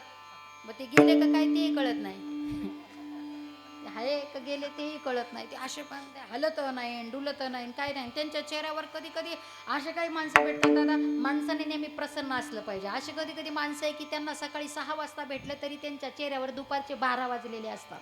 काय करायचं? एवढं सगळं देवाने भरभरून दिलं तरी आपल्या चेहऱ्यावर सततच त्या ठिकाणी जर नाराजगी असेल तर मग काय अर्थ आहे जीवनाला? आनंदी जीवन त्या ठिकाणी जगता आलं पाहिजे, फ्रेश असला पाहिजे माणूस. एखादा माणूस जर आपल्याला भेटला ना तर त्या माणसाने म्हटलं पाहिजे, त्या व्यक्तीला भेटल्याशिवाय मी रस्ता चुकून त्या व्यक्तीला चुकून पुढे जाणारच नाही. असं आपलं त्या ठिकाणी हसतमुख त्या ठिकाणी आपण असलं पाहिजे. याचा चेहरा असा होता, रागाने बघत होता, हाताची घडी घातली. मग लक्ष्मणजींना राग आला. देव उभा आहे, हाताची घडी सोडत नाही, पायही पडत नाही, साधा नमस्कार नाही, उठून उभा सुद्धा राहिला नाही. याला काही देव ओळखू आला नाही का? लक्ष्मणजींना राग आला. तुम्ही अरे तुला माहिती आहे का कोण आहे? अरे भगवान भोले बाबा ज्यांचं भजन करतात ना ते देवांचे ते असणारे भगवान प्रभू रामचंद्रजी आहे, तुला माहिती आहे का? ते म्हणले हो. कुणाबद्दल बोलताय? महादेवजींबद्दल. तुम्ही ज्या महादेवजींबद्दल बोलताय ना त्या महादेवजींच्या जटेतून जी गंगा निघाली ना म्हणली ती या पठ्ठ्याच्या रोज पाया खालून जाते. कोण म्हणलं? ज्याने हाताची घडी सुद्धा काढली नाही. नमस्कार करणं तर बाजूलाच राहिलं पण प्रति उत्तर दिलं. कुणाबद्दल? भोले बाबा ज्यांचं भजन करता आहोत ते भोले बाबा पण मला माहिती आहे. त्यांच्या जटेतून निघलेली गंगा पठ्ठ्याच्या रोज पाया खालून जाते. कुणाबद्दल सांगताय? मग मात्र लक्ष्मणजींना राग आला. लगेच त्या ठिकाणी बांध लावून प्रत्यांचे लावून लगेच याला मारावं की काय अशी कृती दिसली. कोणाला? केवटाला. लगेच केवट म्हणायला लागला, ठीक आहे तुम्ही मला मारलं तरी चालेल, मी खुशाल मरायला तयार आहे. कोण म्हटलं? केवट. बघा जो देवापुढे हात जोडत नाही पण मात्र बोलायला लागला, म्हणजे ज्याला हात जोडता येणार, उभं राहता येणार, तो ते हे सगळं सांगतोय. तो सांगू लागला मी खुशाल मारायला तयार आहे. तुम्हाला सांगू का लक्ष्मणजी, तुम्ही जर मला मारलं ना, माझं भाग्य सांगतो मी जर इथं मेलो तर पहिलं माझं भाग्य, मला गंगा मैयाच्या तटावर त्या ठिकाणी मृत्यू येणार, हे माझं पहिलं भाग्य आहे. दुसरं माझं भाग्य हे असेल, तुम्ही मला मारणार असेल तर तुम्ही शेजीचा अवतार लक्ष्मणजी आहात म्हणे, हे माझं दुसरं भाग्य आहे. तिसरं माझं भाग्य असं आहे की मी गेल्यानंतर माझे लेकरं बाळ रडतील आणि त्यांचे डोळे पुसण्याकरता साक्षात भगवान परमात्मा माझ्या समोर उभा असेल. चौथं भाग्य मी सांगतो लक्ष्मणजींना म्हणू लागला केवट, माझं चौथं भाग्य असं आहे की माझा मृत्यू त्या ठिकाणी होत असताना शेवटच्या श्वासापर्यंत भगवान परमात्माचं चिंतन मुखाला येईल याची सुद्धा गॅरंटी नाही. अशी अनेक उदाहरणं आहे, पण शेवटी त्या ठिकाणी जाताना फक्त नामच काय, पण तो नामी सुद्धा मला डोळ्यांनी पाहायला भेटेल. जगाचा मालक माझ्या पुढे उभा असेल. इतना तो करणा स्वामी जब प्राण तन से निकले गोविंद नाम लेके, त्याचं नाव पण तो नामी पण माझ्या पुढे असेल. याच्यापेक्षा काय भाग्य आहे. आणि अजून माझं पाचवं भाग्य सांगतो की माझी अंतविधी ज्या ठिकाणी जो स्वतःच्या हाताने करेल तो जगाचा मालक असेल. याच्यापेक्षा काय भाग्य आहे लक्ष्मणजी. तुम्ही मला मारलं तरी मी मरायला, म्हणजे हा मरायला तयार आहे, पण हात जोडायला हा नम्रच व्हाय ना. लक्ष्मणजींना फार राग आला, पण प्रभूंनी हात लावला, लक्ष्मणजी थोडं थांबा, अहो आपलं काम आहे यांच्याकडे, एवढं राग करून चालणार नाही, आपल्याला अलीकडून पलीकडे जायचं आहे. म्हणून परत प्रभू त्या ठिकाणी म्हणू लागले आम्हाला अलीकडून पलीकडे न्याल का. ते म्हणले हो नेण्याकरताच मी बसलोय, पण असं आहे मी आईचा आज्ञाधारक आहे, माझ्या आईला विचारल्याशिवाय मी पलीकडे कोणाला नेत नाही. म्हणले मग कुठे आई. म्हणले आई माझी घरी आहे. म्हणजे जा आईला त्या ठिकाणी विचारून या. हा केवट जो हात जोडत नव्हता ना, तो आईला विचारण्याकरता निघाला, पण हळू नाही गेला. 120च्या स्पीडने हा केवट पळत पळत गेला. दापा टाकत तिथं पोहोचला. आई आज केवढा आपला भाग्य आहे. हा एक पत्नी एक वचने एक बाणी असणारा जगाचा मालक भगवान प्रभू रामचंद्र आपल्या त्या ठिकाणी नावेजवळ येऊन उभे, गंगामैयाच्या तटावर उभे. अनेक प्रवासी नेले. जो सगळ्यांचा प्रवास सुखकर त्या ठिकाणी करतो तो जगाचा मालक तिथं आपल्या समोर उभा आहे. शेजीचा अवतार लक्ष्मणजी उभे, अल्लादीने मा शक्ती सीता मैया सुद्धा त्या ठिकाणी सोबत आहेत. आणि आई ते म्हणतात पलीकडे जायचे. आई त्यांना नेऊ का. जो हात जोडत नव्हता तो देवाचं वर्णन तिथे करत होता. काय कारण असेल बघा. आईने सांगितलं बाबा खरंच आपलं अहोभाग्य आहे, अलीकडून पलीकडे त्यांना न्यायचे, पण सगळ्यांना ने, पण त्यातल्या प्रभू रामचंद्रजींना अलीकडून पलीकडे नेऊ नको. नाही म्हणलं की हा पळतच सुटला. तिथे आला, म्हणला हे बघा मला अलीकडून पलीकडे न्यायला परवानगी दिली, मी सगळ्यांना नेणार आहे, पण यातल्या एकाला नेणार नाही. म्हणले कुणाला. म्हणले प्रभू रामचंद्रजींना. म्हणजे त्यांनाच वनवास आहे, तुम्ही त्यांनाच पलीकडे नेणार नाही असं कसं. प्रभू म्हणाले का नाही नेणार. ते म्हणजे ते मला नाही माहिती. म्हणजे ते माझ्या आईला माहिती आहे. म्हणजे आईला माहिती आहे, मग आता काय. परत हा आईला विचारायला जाणार, परत हा इथं येणार, परत काहीतरी असणार, परत जाणार, परत येणार, परत जाणार, परत जाणार. चालू द्यायचं का 10 वाजेपर्यंत. प्रभू म्हणले वेळ फार झालेला आहे, 9 वाजून गेले. असं करा ना तुम्ही आईलाच इथं घेऊन या, मीच आईला विचारतो का मी का पलीकडे जायचं नाही म्हणून. मग हा केवट आधी पळत गेला होता का त्याच्यापेक्षा जास्त पळत गेला, कारण आता कोण येणार आहे. आपली आई येणार आहे. त्या आईला बोलवण्याकरता गेला. किलकिल्या डोळ्याने सुरकुतल्या चेहऱ्याची ती आई रोज ठिकाणी भगवान परमात्माचं भजन करायची, चिंतन करायची. देवाला न्यायचं नाही असं म्हणणारी जिच्याजवळ ताकद असेल, तिचा अंत करत तिची भक्ती केवढी असेल. त्या आईला बोलवलं म्हणल्यानंतर ती आई त्या ठिकाणी चालता येत नव्हतं पण पळत निघाली. भगवान प्रभूंच्या समोर त्या ठिकाणी येऊ लागली ना. कशिकांत भगवान परमात्माला पाहिलं. तुझे निडळी कोटी चंद्रप्रकाश किंवा पाहता श्रीमुख सुखावले सुख डोळ्याची भूक नवजे माझ्या देवाला पाहतच राहिली. आणि भगवान प्रभू म्हणू लागले आई साहेब अलीकडून पलीकडे जायचे, तुम्ही नाही म्हणलात, मीच का पलीकडे जायचं नाही. त्यावेळी ऐका ती आई केवटाची आई म्हणू लागली देवा काही नाही रे, अरे तुझी ख्याती मी पण ऐकली. तू चालता चालता तुझ्या त्या ठिकाणी चरणाला लागलेली जी धूळ आहे, जे कण आहे, ते कण कुठं लागले. एका दगडाला लागले. आणि त्या दगडाची काय झाली. मी खाली बसू का थोड्या वेळ. बोला ना, माझ्या बोलण्याचं स्पीडही एवढं आहे, तुम्ही बोलत चला पटपट, कारण 9 वाजून गेलेले आहे. काय त्या दगडाची काय झाली. स्त्री झाली, महिला झाली. आणि ती स्त्री त्या ठिकाणी झाली दगडाची झाली. देवा तुला माहिती आहे का, जर दगडाची तुझ्या चरणस्पर्शाने त्या धुळीने जर स्त्री होऊ शकते, तर आम्ही ज्याच्यावर आमचं पोट चालतंय, ज्यात अजून आमची चूल सुद्धा पेटली नाही, ज्या नावेमध्ये 2-4 प्रवासी जातात येतात काहीतरी मोबदला मिळतो, त्याच्यावर आमची चूल पेटती. आणि ती नाव कशाची माहिती देवा तुला. आरती काष्टाची आहे, ती लाकडाची आहे. आणि त्या नावेला जर तुझा स्पर्श झाला तर त्या नावेची सुद्धा काय होईल. स्त्री होईल, बाई होईल. आणि देवा माझ्या पोराला आधीच एक घरी बायको आहे आणि परत ह्या नावेची पण बाई झाली म्हणजे ती पण एक आणि ही पण एक आणि दोन आणि एवढं सगळं आधीच आमचं कुटुंब ह्याच्यावरच चालतं आणि एवढं सगळं कसं जमायचं, जमणार नाही देवा. म्हणून म्हणले एक तर नवीन नाव परत कधी घेणार आणि कधी आमचा हा संसाराचा गाडा चालणार, याच्यावरच आमची उपजीविका आहे. म्हणून नाही म्हणले. क्षणभर प्रभू सुद्धा थोड्या वेळ गोंधळले आणि शांत बसले. म्हणले मग याला काही पर्याय? कोण विचारतं? देव. देव विचारतो याला काही पर्याय? ती म्हणजे पर्याय आहे ना, तुझे पाय नावेत गेल्याने काही प्रॉब्लेम नाही म्हणले. तुझ्या चरणाला लागलेले जे कण आहे त्या कणांचा स्पर्श झाला तर त्या दगडाची काय झाली होती? श्री झाली होती. मग काय करू दे, तुझ्या चरणाला लागलेले जे रजकण आहे ना तेवढे धुऊ दे म्हणली आणि तेवढे धुवून झाले की तू बिंदास जाऊ शकतो म्हणले. म्हणजे एवढं सोपं काम आहे. मग आवरा पटकन. मग लगेच त्या ठिकाणी वेळा भवी घाई त्या ठिकाणी काठवट आणली. सगळ्यांना ज्ञाते गंगामय्याचं जल पवित्र होतच. लगेच त्या ठिकाणी पाद्यपूजन सोहळा त्या ठिकाणी झाला आणि भगवंताला त्या ठिकाणी नावेत बसायचं. तर हा केवट जो हात जोडत नव्हता, ऐकताय ना तुम्ही, जो हात सुद्धा जोडत नव्हता तो आता असा पालथा पडला आणि प्रभूंना म्हणाला, देवा मला तुडवून माझ्या पाठीवरून तुम्ही नावे जा का? या पठ्ठ्याने तुझे चरण धुतल्याचा अहंकार मला होऊ नये म्हणून मला तुडवून नावेमध्ये जा.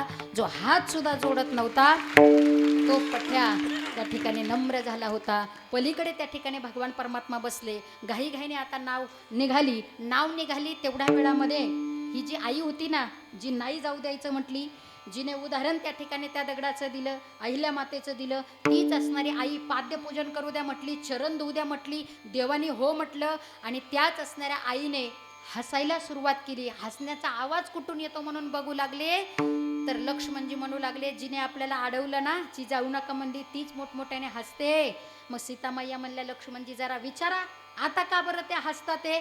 लक्ष्मणजी म्हणले, आधीच त्या बाईचं माझं पटत नाही आणि आता तुम्ही परत मला यांचं माझं काय पटणार आहे का? मी नाही विचारत. मग प्रभूंनाच विचारायला सांगितलं आणि प्रभूंनी त्या ठिकाणी विचारलं, आई साहेब तुमच्याच म्हणण्यानुसार सगळं चाललंय, आता आम्ही नावेत बसलो, नाव आता निघाली आणि आता तुम्ही त्या ठिकाणी हसताय, हसण्याचं कारण काही कळेल का? त्यावेळेस आई म्हणू लागले, अरे देवा मी ऐकलं होतं रे, तू फार भोळा आहेस. फक्त ऐकलं होतं पण आज मी प्रत्यक्ष अनुभवते. किती रे भोळा? अरे देवा कसला दगड आणि कसली मातीन कसली बाईन कसलं काय मी तुला अडवलं?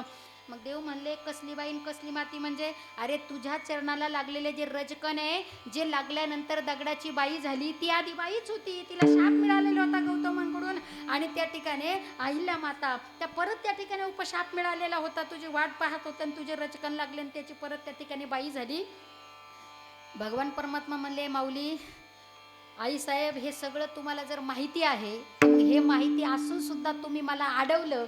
म्हणले, मी अडवलं याच्याकरता, मी हसते याच्याकरता की हे सगळं तुला पण माहिती आहे, पण किती भोळा आहे. पाद्यपूजन करून दे म्हणले, लगत पाद्यपूजन करून दिलं.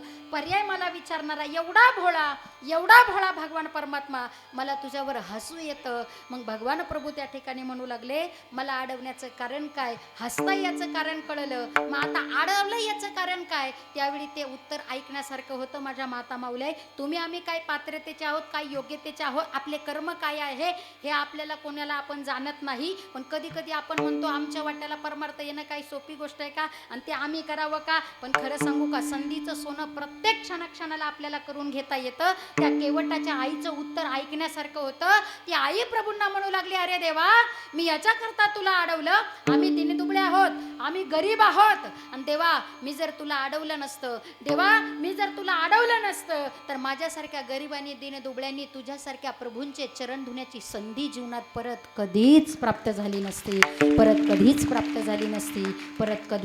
झाली नसती. म्हणून संधीचं सोनं प्रत्येकाला करता येतं. अखंड हरिनाम सप्ताहाच्या रूपाने असेल, घरोघरी ज्ञानोबाराय तुकोबारायांनी आदी करून आणि संतांनी आपल्याजवळ एक ग्रंथ सामुग्री ठेवलेले भगवान परमात्म्याचं कलियुगामध्ये सोपं असणारे जे नाम आहे की ज्या नामाने तो नामी आपल्या अंतरंगामध्ये त्या ठिकाणी उतरतो, त्याचा भाव आपल्या अंतकरणामध्ये ठसतो. कारण भावाशिवाय देव नाही, भावेन देवम कलया नरेंद्रम धनेन कंता कपटेन शत्रू सत्यन मित्रम कृपयाचे पुत्रम ज्ञानेन मोक्षम वशमान यंती. भावाशिवाय देव नाही. तो भाव अंतकरणात ठसवायचा असेल तर प्रत्येक पाऊल टाकताना मला मिळालेला जो श्वास आहे हा शेवटचा सुद्धा असू शकतो. या भावनेने आपल्याला संधीचं सोनं करता यावं आणि संधीचं सोनं करता देह मिळालेला आहे. मग असं संधीचं सोनं करता करता एक तरी जीवनामध्ये पुरुषार्थ प्राप्त व्हावा.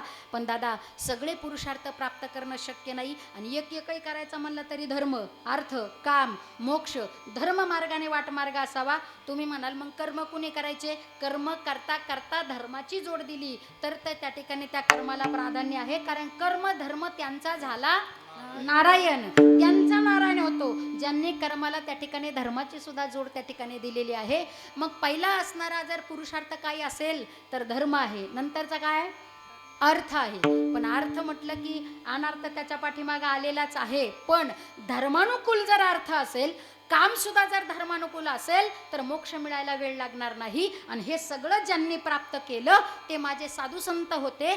जगद्गुरु तुकोबराय सांगतं एकाच वेळी ही सगळी पुरुषार्थ ज्यांनी प्राप्त केली, संधीचं सोनं स्वतःही केलं. आणि तुम्हा मला संधीचं सोनं करता यावं. प्रत्येक जाती जातीत संत जन्माला आले, जाती भेद करण्याकरता नाही, तर आपण ज्या जे कर्म करतो, जी जी कामं करतो, ज्या ज्या जातीत आपण आहोत त्या त्या जातीत असूनही आपल्याला ती त्या ठिकाणी कामं करता करता कामामध्ये काम काही म्हणा, राम राम, आपल्याला सुद्धा एक तरी पुरुषार्थ प्राप्त करता येईल. हे माझ्या साधू महात्म्याने दाखवलं आणि मग त्यांना हे सगळं प्राप्त झालं. मग हे नेमकी कशाने हे सगळे धर्म, अर्थ, काम, मोक्ष प्राप्त झाला? तर अभंगाचं प्रथम चरण.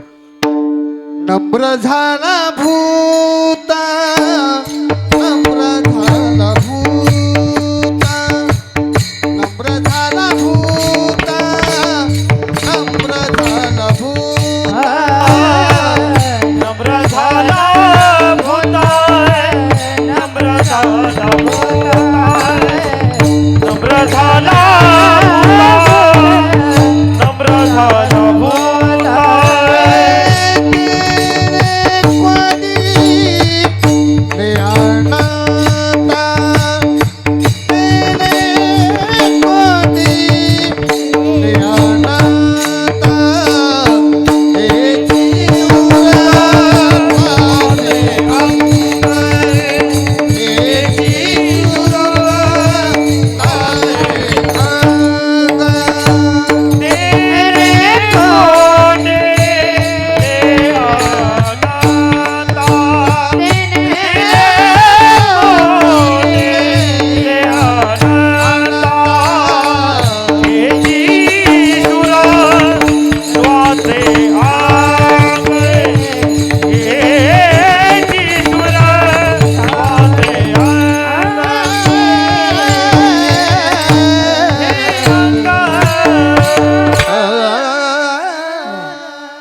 महाराजांसाठी एकदा जोरदार टाळ्या.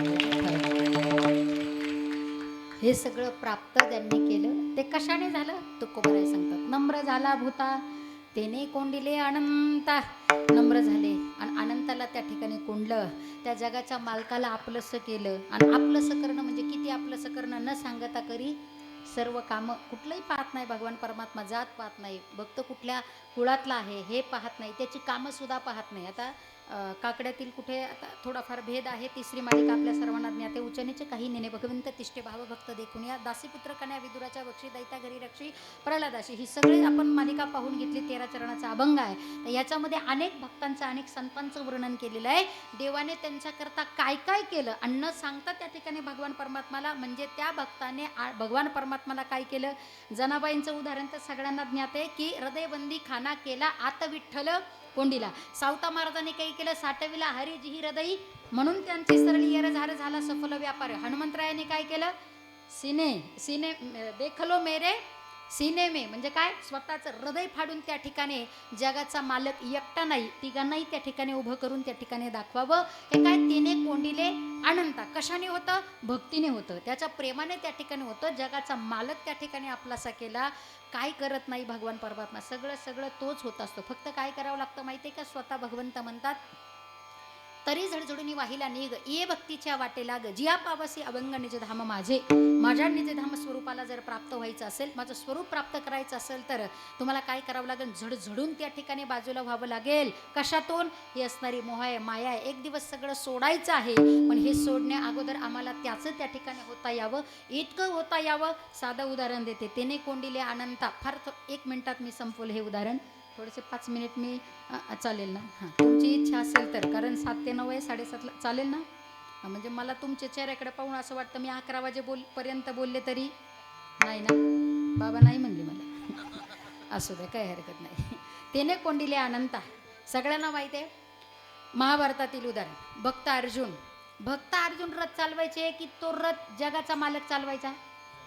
हां, भक्त अर्जुन पाठीमागे बसायचे आणि बघा भगवान परमात्मा स्वतः चालक होऊन त्या ठिकाणी रथ पुढे चालवायचा. एक दिवस त्या ठिकाणी रथ भगवान परमात्मा चालवता ते भक्त अर्जुन बसले, पण घनदाट असणाऱ्या जंगलामधून येत असताना थोडं कडाक्याचं ऊन होतं आणि त्या उन्हामध्ये त्या ठिकाणी जराशी तहान लागली. कोणाला? भक्त अर्जुनाला तहान लागल्यानंतर भगवान परमात्माला म्हणजे देवा जरा पाणी प्यावंसं वाटतंय. लगेच भगवंतांनी रथ थांबवला. रथ थांबवल्यानंतर त्या रथातून खाली उतरले आणि चालत चालत जिकडे झरा आहे, जिकडे दाट झाडी आहे, जिथून जो झरा चालू आहे ना पाण्याचा, जो पाट त्या ठिकाणी वाहतोय त्या दिशेला जेव्हा अर्जुन चालू लागले ना, त्यावेळी पाहिलं एवढं सुंदर त्या ठिकाणी डोंगर होतं. त्या ठिकाणी बहरलेली ती घनदाट असणारी झाडी पाहिली. किलकिल किलकिल आवाज त्या पक्ष्यांचा येत होता आणि तो आवाज, त्या पक्ष्यांचा आवाज येतोय. निसर्ग त्या ठिकाणी पाहिलं, ती डोंगर पाहिली, ती झरे त्या ठिकाणी पाहू लागले आणि अर्जुनाच्या मनात त्या ठिकाणी आलं एवढं सुंदर वातावरण आहे, एवढं सुंदर वातावरण आहे.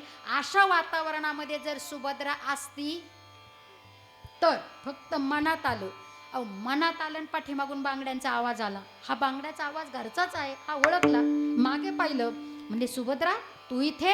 सुभद्रा माता म्हणू लागल्या वा, जगाचा मालक आहे, ज्याला सगळ्यांच्या मनातलं कळतं आणि त्याची बहीण मी आहे आणि मला नाही कळणार का तुमच्या मनातलं? तुम्ही माझी आठवण काढली, मी लगेच हजर झाले. कोण म्हटलं?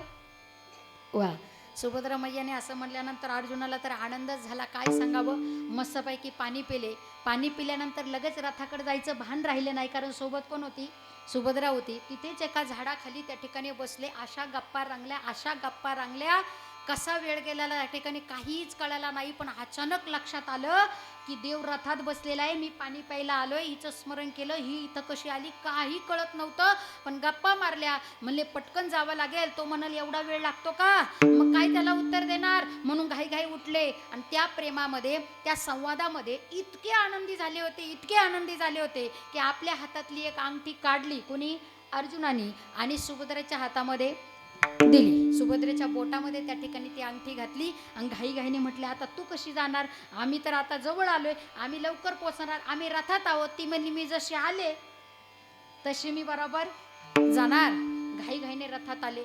रथात आल्यानंतर देव म्हणले अर्जुना एवढा वेळ लागतो का पाणी प्यायला? म्हणले मग थोडंसं लांब होतं, एवढं सुंदर वातावरण, जरा जायला वेळ लागला, जरा रमलो गमलो आणि मग त्या ठिकाणी आलो. देव म्हणले काही हरकत नाही.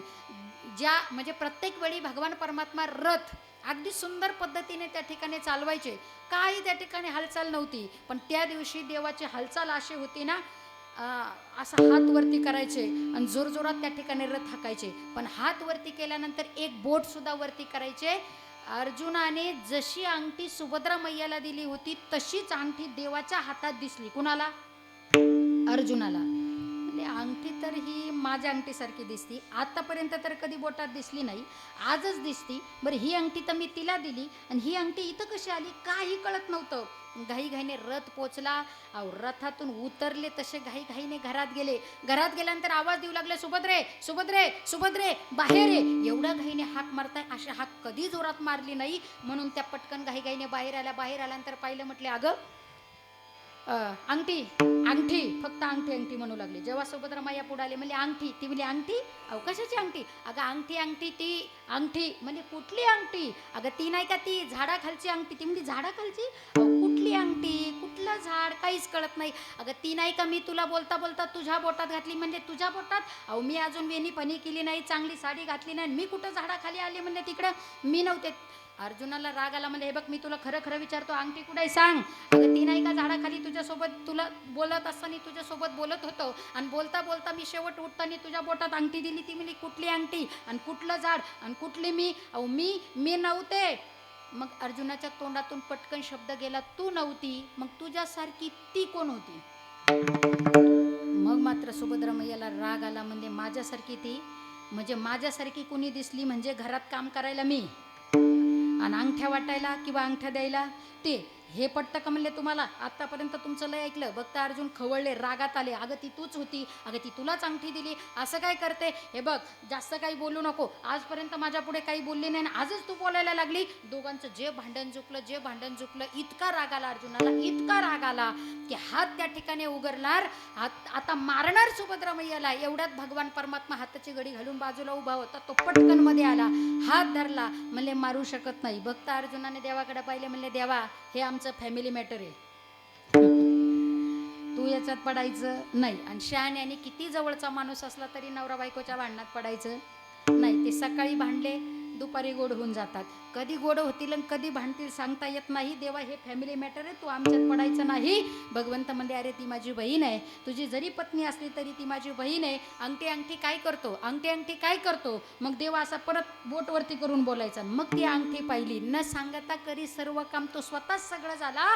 आणि भक्त अर्जुनाला सांगू लागला अरे तू माझा एवढा प्राणप्रिय त्या ठिकाणी सखा आहेस. माझा एवढा जवळचा त्या ठिकाणी तो भक्त आहे. तू फक्त मनात आणावं आणि मीच त्या ठिकाणी सुभद्रा झालो. ही अंगठी माझ्या बोटात कशी आली हा विचार तू मगापासून करत होता ना याचं कारण तो मीच झाला होता. काय बनत नाही सर्व बनतो. याचा अर्थ तेने कोंडिले अनंता. पण कधी घडतं आधी त्याचं व्हावं लागतं. त्याला समर्पित त्या ठिकाणी व्हावं लागतं ना. मग ही समर्पित भावना म्हणजे नम्रतेची भावना. आम्ही सुद्धा जी भक्ती करतो ना ती भक्ती म्हणजे काय तोंडाला फैसे वस्तूवर काहीतरी सांगणं म्हणजे भक्ती नाही. ज्ञानेश्वरी गाथा पाठ करणं म्हणजे भक्ती नाही. भक्ती म्हणजे नम्रता आहे. मी नेहमी एक उदाहरण देत असते गुरुवारांच्या मुखातून ऐकलेलं आहे आणि ते परत एकदा या ठिकाणी सांगण्याचा प्रयत्न करते. तुम्ही म्हणाल परत सांगती नेहमी सांगती म्हणजे तुला तेवढंच येत असेल. तुम्ही तसं म्हणले तरी काही हरकत नाही पण फार घेण्यासारखं आहे. महिला मंडळ चपात्या लाटायच्या लाटण्याला काय म्हणता तुम्ही. वा लाटणं. मी पण संगमेर तालुक्यातली माझं माहेर संगमेर तालुक्यातच आहे जाखोरी. मग आपल्या परिसरामध्ये काय म्हणतात चपात्या लाटायच्या लाटण्याला लाटणं म्हणतात. हे लाटणं जर आपण वाकवण्याचा प्रयत्न केला तर लाटणं वाकेल का नाही. लाटणं दादा वाकणार नाही. मग ते लाटणं वाकवण्याचा प्रयत्न करा. ते लाटणं सांगतं मी मोडेल पण कोण म्हणतं लाटणं. मी लाटण्याबद्दल बोलते. ते लाटणं असं म्हणतं तुम्ही किती प्रयत्न करा पण मी वाकेल पण मोडणार. म्हणजे मी बोलल्यावर तुम्ही कशाला पण नाहीच म्हणता हे माझ्या लक्षात आलं. लाटणं काय म्हणतं मी वाकेल पण मोडणार बरं तरी नाहीच म्हणतात. काय म्हणतं लाटणं वा मी मोडेल पण वाकणार कोण म्हणतं. असे जगात बरेच लाटणे कायमचे मोडून जातात. त्यांचा फार सापडा सूप झाला पण त्यांना कधीच वाकावं वाटत नाही. कधी माझ्याकडे 2 गाड्या आहे माझ्याकडे 10 गाड्या आहे माझ्याकडे 10 एकर आहे माझ्याकडे एवढी संपत्ती माझ्याकडे एवढी संतती आहे आणि ह्या सगळ्या वैभव माझ्याकडे एवढं सगळं असताना काय गरज आहे मला कुणापुढे नम्र व्हायचं कुणापुढे हात जोडण्याची काही गरज नाही. असे म्हणणारे कितीतरी जण आले आणि गेले. याला भक्ती म्हणायची का. मनाने बोलत नाही. लहान तोंडी मोठा घास घेतला पण प्रमाण देऊन सांगते. ज्ञानोबारायांचं म्हणणं आहे लाटणे ऐसा न लवे. लाटण्याप्रमाणे जर भक्ती असेल तर त्याला काही भक्ती म्हणावं का ती काही नम्रता आहे का. लाटण्याप्रमाणे आपलं जीवन नसावं तर आपलं जीवन कशासारखं असावं तर आपलं जीवन ज्वारीच्या झाडासारखं असावं. ज्वारी जेव्हा आपण पेरतो ती पेरल्यानंतर हळूहळू छोटं रोपटं येतं. ते छोटं रोपटं असं मोठं होतं. आंब्याच्या झाडासारखं असं डेरेदार ज्वारीचं झाड येतं आणि त्या चुकलं काही चुकलं असेल तर मलाही बोलता लक्षात येत नाही. ज्वारीच्या झाडाला एकच ताट असतो आणि ते सरळ वरती जातं. गुडवे दादा त्याला असे अनेक फळं लागलेले असतात. 50-50 फळं ज्वारीच्या झाडाला लागतात नाही का. एकच लागतं. कुठं असतं ताई शेंड्यावर असतं. बरं ते शेंड्यावर असतं जेव्हा गीतेश दादा ते दाण्यांनी पक्व होतं ना तेव्हा ते काय करतं हा बाबा ते वागतं. पूर्वीच्या मंदिरांमध्ये आपल्याकडे आहे की नाही मला माहित नाही, पण मी सातारा वगैरे या परिसरात गेले ना की तिकडे पाहायला भेटतं की मंदिरांच्या अशी ज्या खिडक्या आहे ना त्या खिडक्यांमध्ये ते लावायचे. का लावायचे हे मला कळत नव्हतं, पण जेव्हा गुरुवीरांच्या मुखातून हा दृष्टांत ऐकला मला वाटतं कदाचित ते प्रतीक आपल्याला डोळ्याला पाहिल्यानंतर लक्षात यावं की ते जे ज्वारीचं कणीस आहे ते असं वाकलेलं असतं. ते कणीस काय सांगतं माहितीये का, मी या मातीतून आलो. ऐकता तुम्ही, मी या मातीतून आलो, हळूहळू मी मोठा झालो.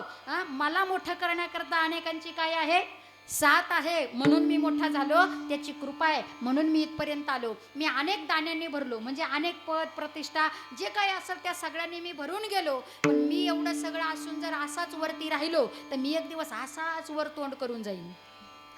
कोण विचारतं, कोण नाही विचार. किती आले आणि किती गेले. रावणाची लंका कशाची होती, सोन्याची होती. काय झाली, खाली बसू थोडा वेळ बोला, काय झाली, जळाली. द्वारकाधीश श्यामसुंदर भगवान परमात्म्याची द्वारका सुद्धा कशाची होती, सोन्याची होती. काय झाली, बुडाली. एकाची बुडाली आणि एकाची, आपलं काय घेतात इथं, आपलं काहीच नाही. पण एवढं सगळं वैभव मग प्राप्तच करायचं नाही का, सुखाने आनंदाने जगायचं नाही का, जगायचं, हे सगळं प्राप्त करायचं, समाधानी राहायचं. पण ते सगळं प्राप्त झाल्यानंतर आपले पाय जमिनीवर असावे. हे ज्वारीचं कणीस सांगतं वरतोंड करून नाही. मी जर असाच वरतोंड करून राहिलं तो एक दिवस असाच वरतोंड करून जाईल. मग मला त्या ठिकाणी मी ज्या मातीतून आलो परत जर मी तिथे डोकवण्याचा प्रयत्न केला तर माझ्या जीवनाची सार्थकता आहे. म्हणून आपल्याला सुद्धा ज्याच्यापासून आपण आलो, ममै वंशू जीवलोके जीवभूत सनातन, त्याचे अंश आहोत. परत त्याचं होणं आणि परत त्याचं होण्याकरता देवा हे भरभरून जे वैभव दिलं, ही शरीर संपदा दिली, हे सगळं जे प्राप्त झालंय ना, कर्माचं स्वातंत्र्य जरी मला असलं तरी हे तुझ्या कृपेने मला प्राप्त झालंय.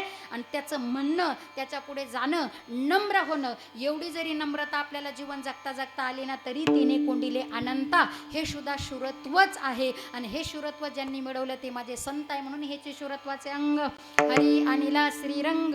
अशा पद्धतीने ज्यांच्या ज्यांच्या चेहऱ्यावर समाधानाने आनंदाने समजायचा तो माझा भगवान परमात्माचा आहे. नित्य प्रसन्न असणं म्हणजे जगाचा मालक आहे. तो चैतन्य रूपामध्ये आपल्याला त्याचा तो आनंद प्राप्त करून देत असतो. कारण आनंद अद्वय नित्य निरामयन जे का निज ध्येय योगी यांचे, तो आनंद स्वरूप आपल्या हृदयामध्ये प्रगट होतो आणि तो आपल्या चेहऱ्यावर त्या ठिकाणी दिसून येत असतो. म्हणून कर्म धर्म नीतीने त्या ठिकाणी असावे, एकमेकांना आनंद द्यावा, एकमेकांना मदत करावी आणि एकमेकाला सांभाळून त्या ठिकाणी घेता येणं.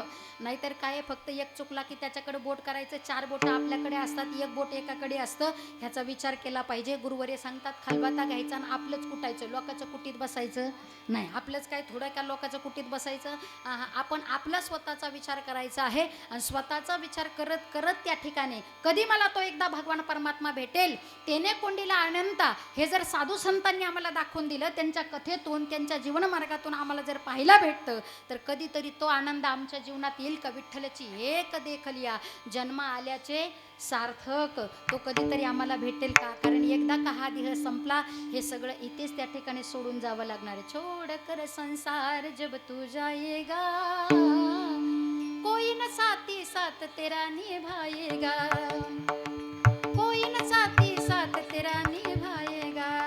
हे सगळं एक दिवस सोडून जायचं आहे. किती जपशील काया कुटीरे, किती आरामात राहशील. 2 दिवसाचा इथे पाहुणा आला तसा, 2 दिवसाचा इथे पाहुणा आला तसा. आपल्या चेहऱ्याकडे पाहून जायचा काही अंदाज दिसत नाही, पण माझ्यासह सगळ्यांना जायचंय. आपण पाहुण्यासारखे आलोय, पण मग आलो कशा करता, मी कुठून आलोय, मला कुठं जायचंय, मला काय करायचंय, मला काय प्राप्त करायचंय, याची कुठेतरी जाणीव व्हावा. ही चार्जिंग वेळोवेळी आपल्याला व्हावी. म्हणून हा अखंड हरिनाम सप्ताह या ठिकाणी आयोजित केलाय. अनेक असणाऱ्या भक्तांच्या मुखातून ज्ञानोबराय तुकोबरायांच्या दुकानातला आयता माल, खरं तर मी काय सांगेल, हे आमच्या मनाचं काहीच नाही आणि मनाने येतं तरी काही येत नाही. ज्ञानोबराय तुकोबरायांच्या दादा आयता दुकानातला माल आम्ही तुमच्यापर्यंत पोचवतो. मग इकडचा माल तिकडं पोचवण्याचं काम करणारा दादा, त्याला काय म्हणतात, माल पोचवणारा असेल, इकडलं तिकडं वाहून पोचवतो, त्याला काय म्हणतात तुमच्याकडे, चष्माल दादा काय म्हणतात, माल पोचवणारा जो माणूस आहे. समजा एखाद्या गाडी भरलेली आहे आणि त्या गाडीत भरलेला माल एखाद्या दुकानात नेऊन टाकायचा आहे, काय म्हणतात त्याला, वा, त्याला काय म्हणतात, हमाल. मग तो माल पोचवणारा जर हमाल आहे तर आम्ही सुद्धा तिकडला माल इथपर्यंत पोचवतो, म्हणजे आम्ही सुद्धा कोण झालो, आम्हालाच झालो. फक्त आयता माल, हां, त्या धन्याच्या घरचा जो भांडार आहे त्यातला माल आयता इथं पोचवतो. मनाने येणार काही येत नाही. नम्रता त्या ठिकाणी अंगी असावी. जीवन जगता जगता प्रत्येकाला राम राम शमशम प्रेमाने बोलता यावं, एवढी जरी नम्रता आली तरी तेने कुंडली अनंत हेच ईश्वरत्वाचे अंग. हरी आणि ला श्रीरंग हे समाधान. अनेकांना मदत केलेले, प्रेमाने वागलेले हेच आपल्या त्या ठिकाणी सोबत येणार आहे. तोच माझा श्रीरंग आहे. मला वाटतं जवळजवळ 9:30 वाजत आलेले आहे. 2 चरणापर्यंतही मी पुरुषी पोहोचली नाही. एका चरणापर्यंतच त्या ठिकाणी मला जर एवढा वेळ झाला आहे तर बाकीचे 3 चरण पुढच्या वर्षी सोडवाल असं मी म्हणणार नाही. परत त्या ठिकाणी कधीतरी कुणाच्या तरी मुखातून आपल्याला ऐकायला मिळेल, पण तेवढा पुरेसा वेळही नाही. कारण मला माहिती आहे छोटी छोटी लेकरे, आजूबाजूच्या परिसरातून तुम्ही आलेले सगळे मंडळी आहात. अन्नदानही या ठिकाणी होतं आहे आणि मला वाटतं आत्ता बेतही फार काहीतरी आगळा वेगळाच आहे. त्याच्यामुळे फार वेळ घेणं काही त्या ठिकाणी उचित ठरणार नाही. 9:30 जवळजवळ वाजत आले. परत कधीतरी खरंच योग आला तर आणखी त्या ठिकाणी बोलण्याची संधी मला प्राप्त होईल असं मी समजते. अवघा झाला पण लवण सकळा कारण. साधू संतांनी अनेक पण केले, पण त्यांनी नम्रतेचा पण मला वाटतं या अंगाने पुराच्या पुरा येऊन जातात. पण त्याच्यामध्ये मोठी मोठी झाडे जातात दादा, पण लवळ्याचं झाड मात्र जसंच्या तसं राहतं. पूर येऊन जातो तो मात्र तसाच आहे. असं आपण त्या ठिकाणी जीवन जगावं. तेवढी नम्रता आपल्या अंगी असणं म्हणजे खरा त्या ठिकाणी परमार्थ आहे. म्हणून तुका म्हणे पाणी पाताळ पणे तळा, आणि पाण्याचं उदाहरण त्या ठिकाणी तुकोबाऱ्यांनी द्यावं. इतकं नम्र व्हावं, ज्याप्रमाणे पाणी आहे त्याप्रमाणे आपण नम्र व्हावं. आणि शेवटचा श्वास संपण्या अगोदर जगाचा मालक त्या ठिकाणी परमार्थ रूपाने आपल्याला आपलासा करता यावा. म्हणून असो धावता योगामध्ये या ठिकाणी बोलण्याचा प्रयत्न केला. बोलता बोलता एखादा शब्द माझ्याकडून चुकून गेला असेल तर कुणाची बहीण कुणाची मुलगी समजून, बुद्धीचे दोष समजून मला माफ कराल की करवली तशी केली कटकट, बरे की वाईट देवजाने तरुण ते प्रते अधिक ते सरते करून घ्यावे तुमते विनिमित असे.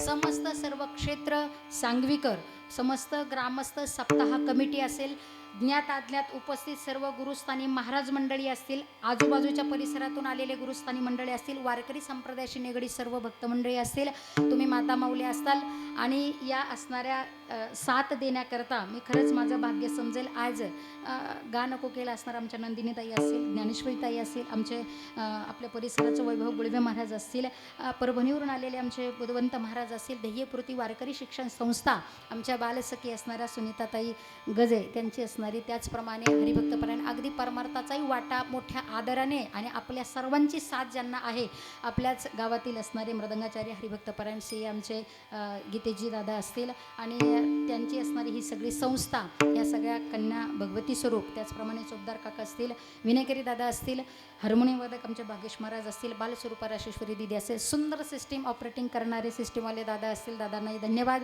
आणि आपल्यापर्यंत आनंदाचे क्षण त्या ठिकाणी माझा कीर्तनकार ना या यूट्यूब चॅनलवर आपल्याला हे पाहायला भेटेल. माझ्याबरोबर आलेले आमचे दाजी ॲडव्होकेट मल्हारी साहेब गोसावी, त्याचप्रमाणे माझ्या ताई असतील, अजूनही परिसरातील सगळे आजूबाजूचे मंडळी असतील, धांदरफरून आलेले आमचे खताळ दादा असतील, तुम्ही सर्व माईबाप सर्वांना द्यावे तेवढे धन्यवाद. थोडे मी आधी बोलून घेतलं कारण भजन झाल्यानंतर चाल न होता डायरेक्ट त्या ठिकाणी आपली सेवा संपेल आणि तुमची इच्छा असेल तर तुम्ही घेऊ शकता, माझी काही हरकत नाही आहे.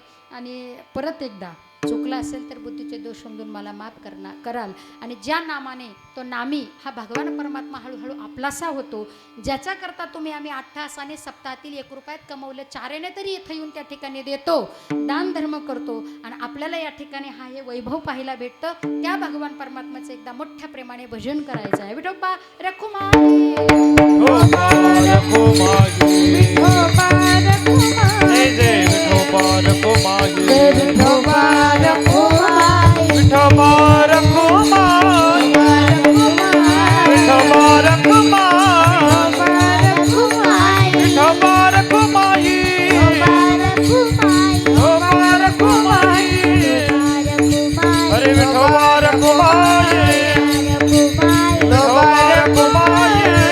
जय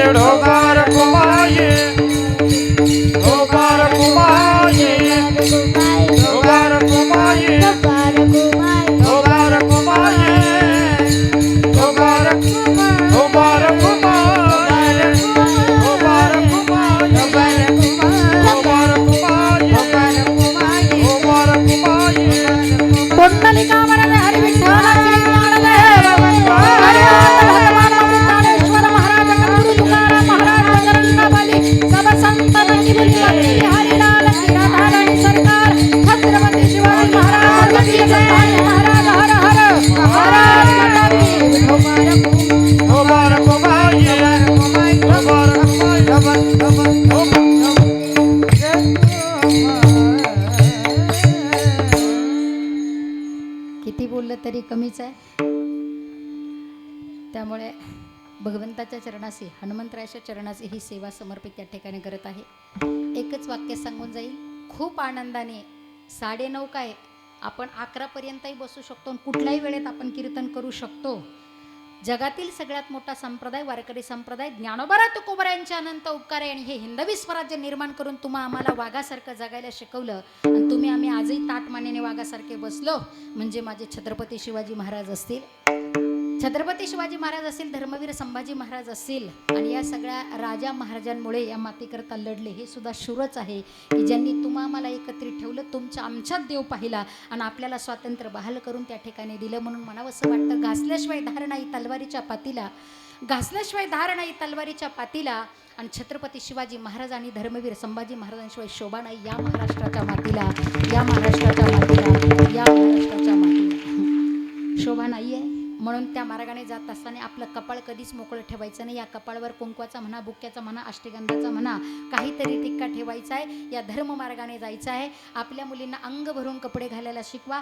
आपल्या मुलींना संस्कार देता देता मुलांनाही द्या की बाळा, तुझ्यासमोर येणारी ताई तुझी बहीण असेल, तुझी आई असेल, या सुसंस्काराने एक तरी ओवी, एक तरी हरिपाठाचा अभंग, काहीतरी भजन केल्याशिवाय, पाया पडल्याशिवाय तू बाहेर जाऊ नको. हे संस्कार देण्याची अत्यंतिक गरज आहे. आणि ते सगळे संस्कार देऊनच मला वाटतं घरात आईला आईन बाबाला बाई, आई हे लेकरं इथं उभे आहे. खऱ्या अर्थाने ही लेकरं सगळीच कीर्तनकार, सगळीच कथाकार, सगळीच गायक, सगळीच सगळं प्राप्त करणार नाही. तुम्ही म्हणाल सगळंच नाही करणार, मग कशाला एवढी मोठी संस्था चालू आहे? हे करणारच आहे. पण हे सगळं त्या ठिकाणी ह्या सगळ्यांनी करावंच करावं. पण याचबरोबर ते कथाकार कीर्तनकार होतील न होतील, पण मला वाटतं शेवटच्या श्वासापर्यंत आईला आईन बाबाला बाबा मात्र म्हणल्याशिवाय राहणार नाही. ही ताकद माझ्या वारकरी संप्रदायाची. म्हणून याही मार्गाने आपण जावं. त्यांना झालेली सेवा हनुमंतरायाच्या चरणाशी समर्पित करून सेवेला या ठिकाणी पूर्णविराम देते. ज्ञानेश्वर माऊली ज्ञानराज माऊली, ज्ञानेश्वर माऊली ज्ञानराज माऊली, ज्ञानेश्वर माऊली, माऊली ज्ञानेश्वर माऊली. विठ्ठल जय जय जय विठ्ठल जय जय. बोलेले पुरे वेडे वाकोडे उतरे, महाराज तुम्ही नाही उच्चारिला अधिकार.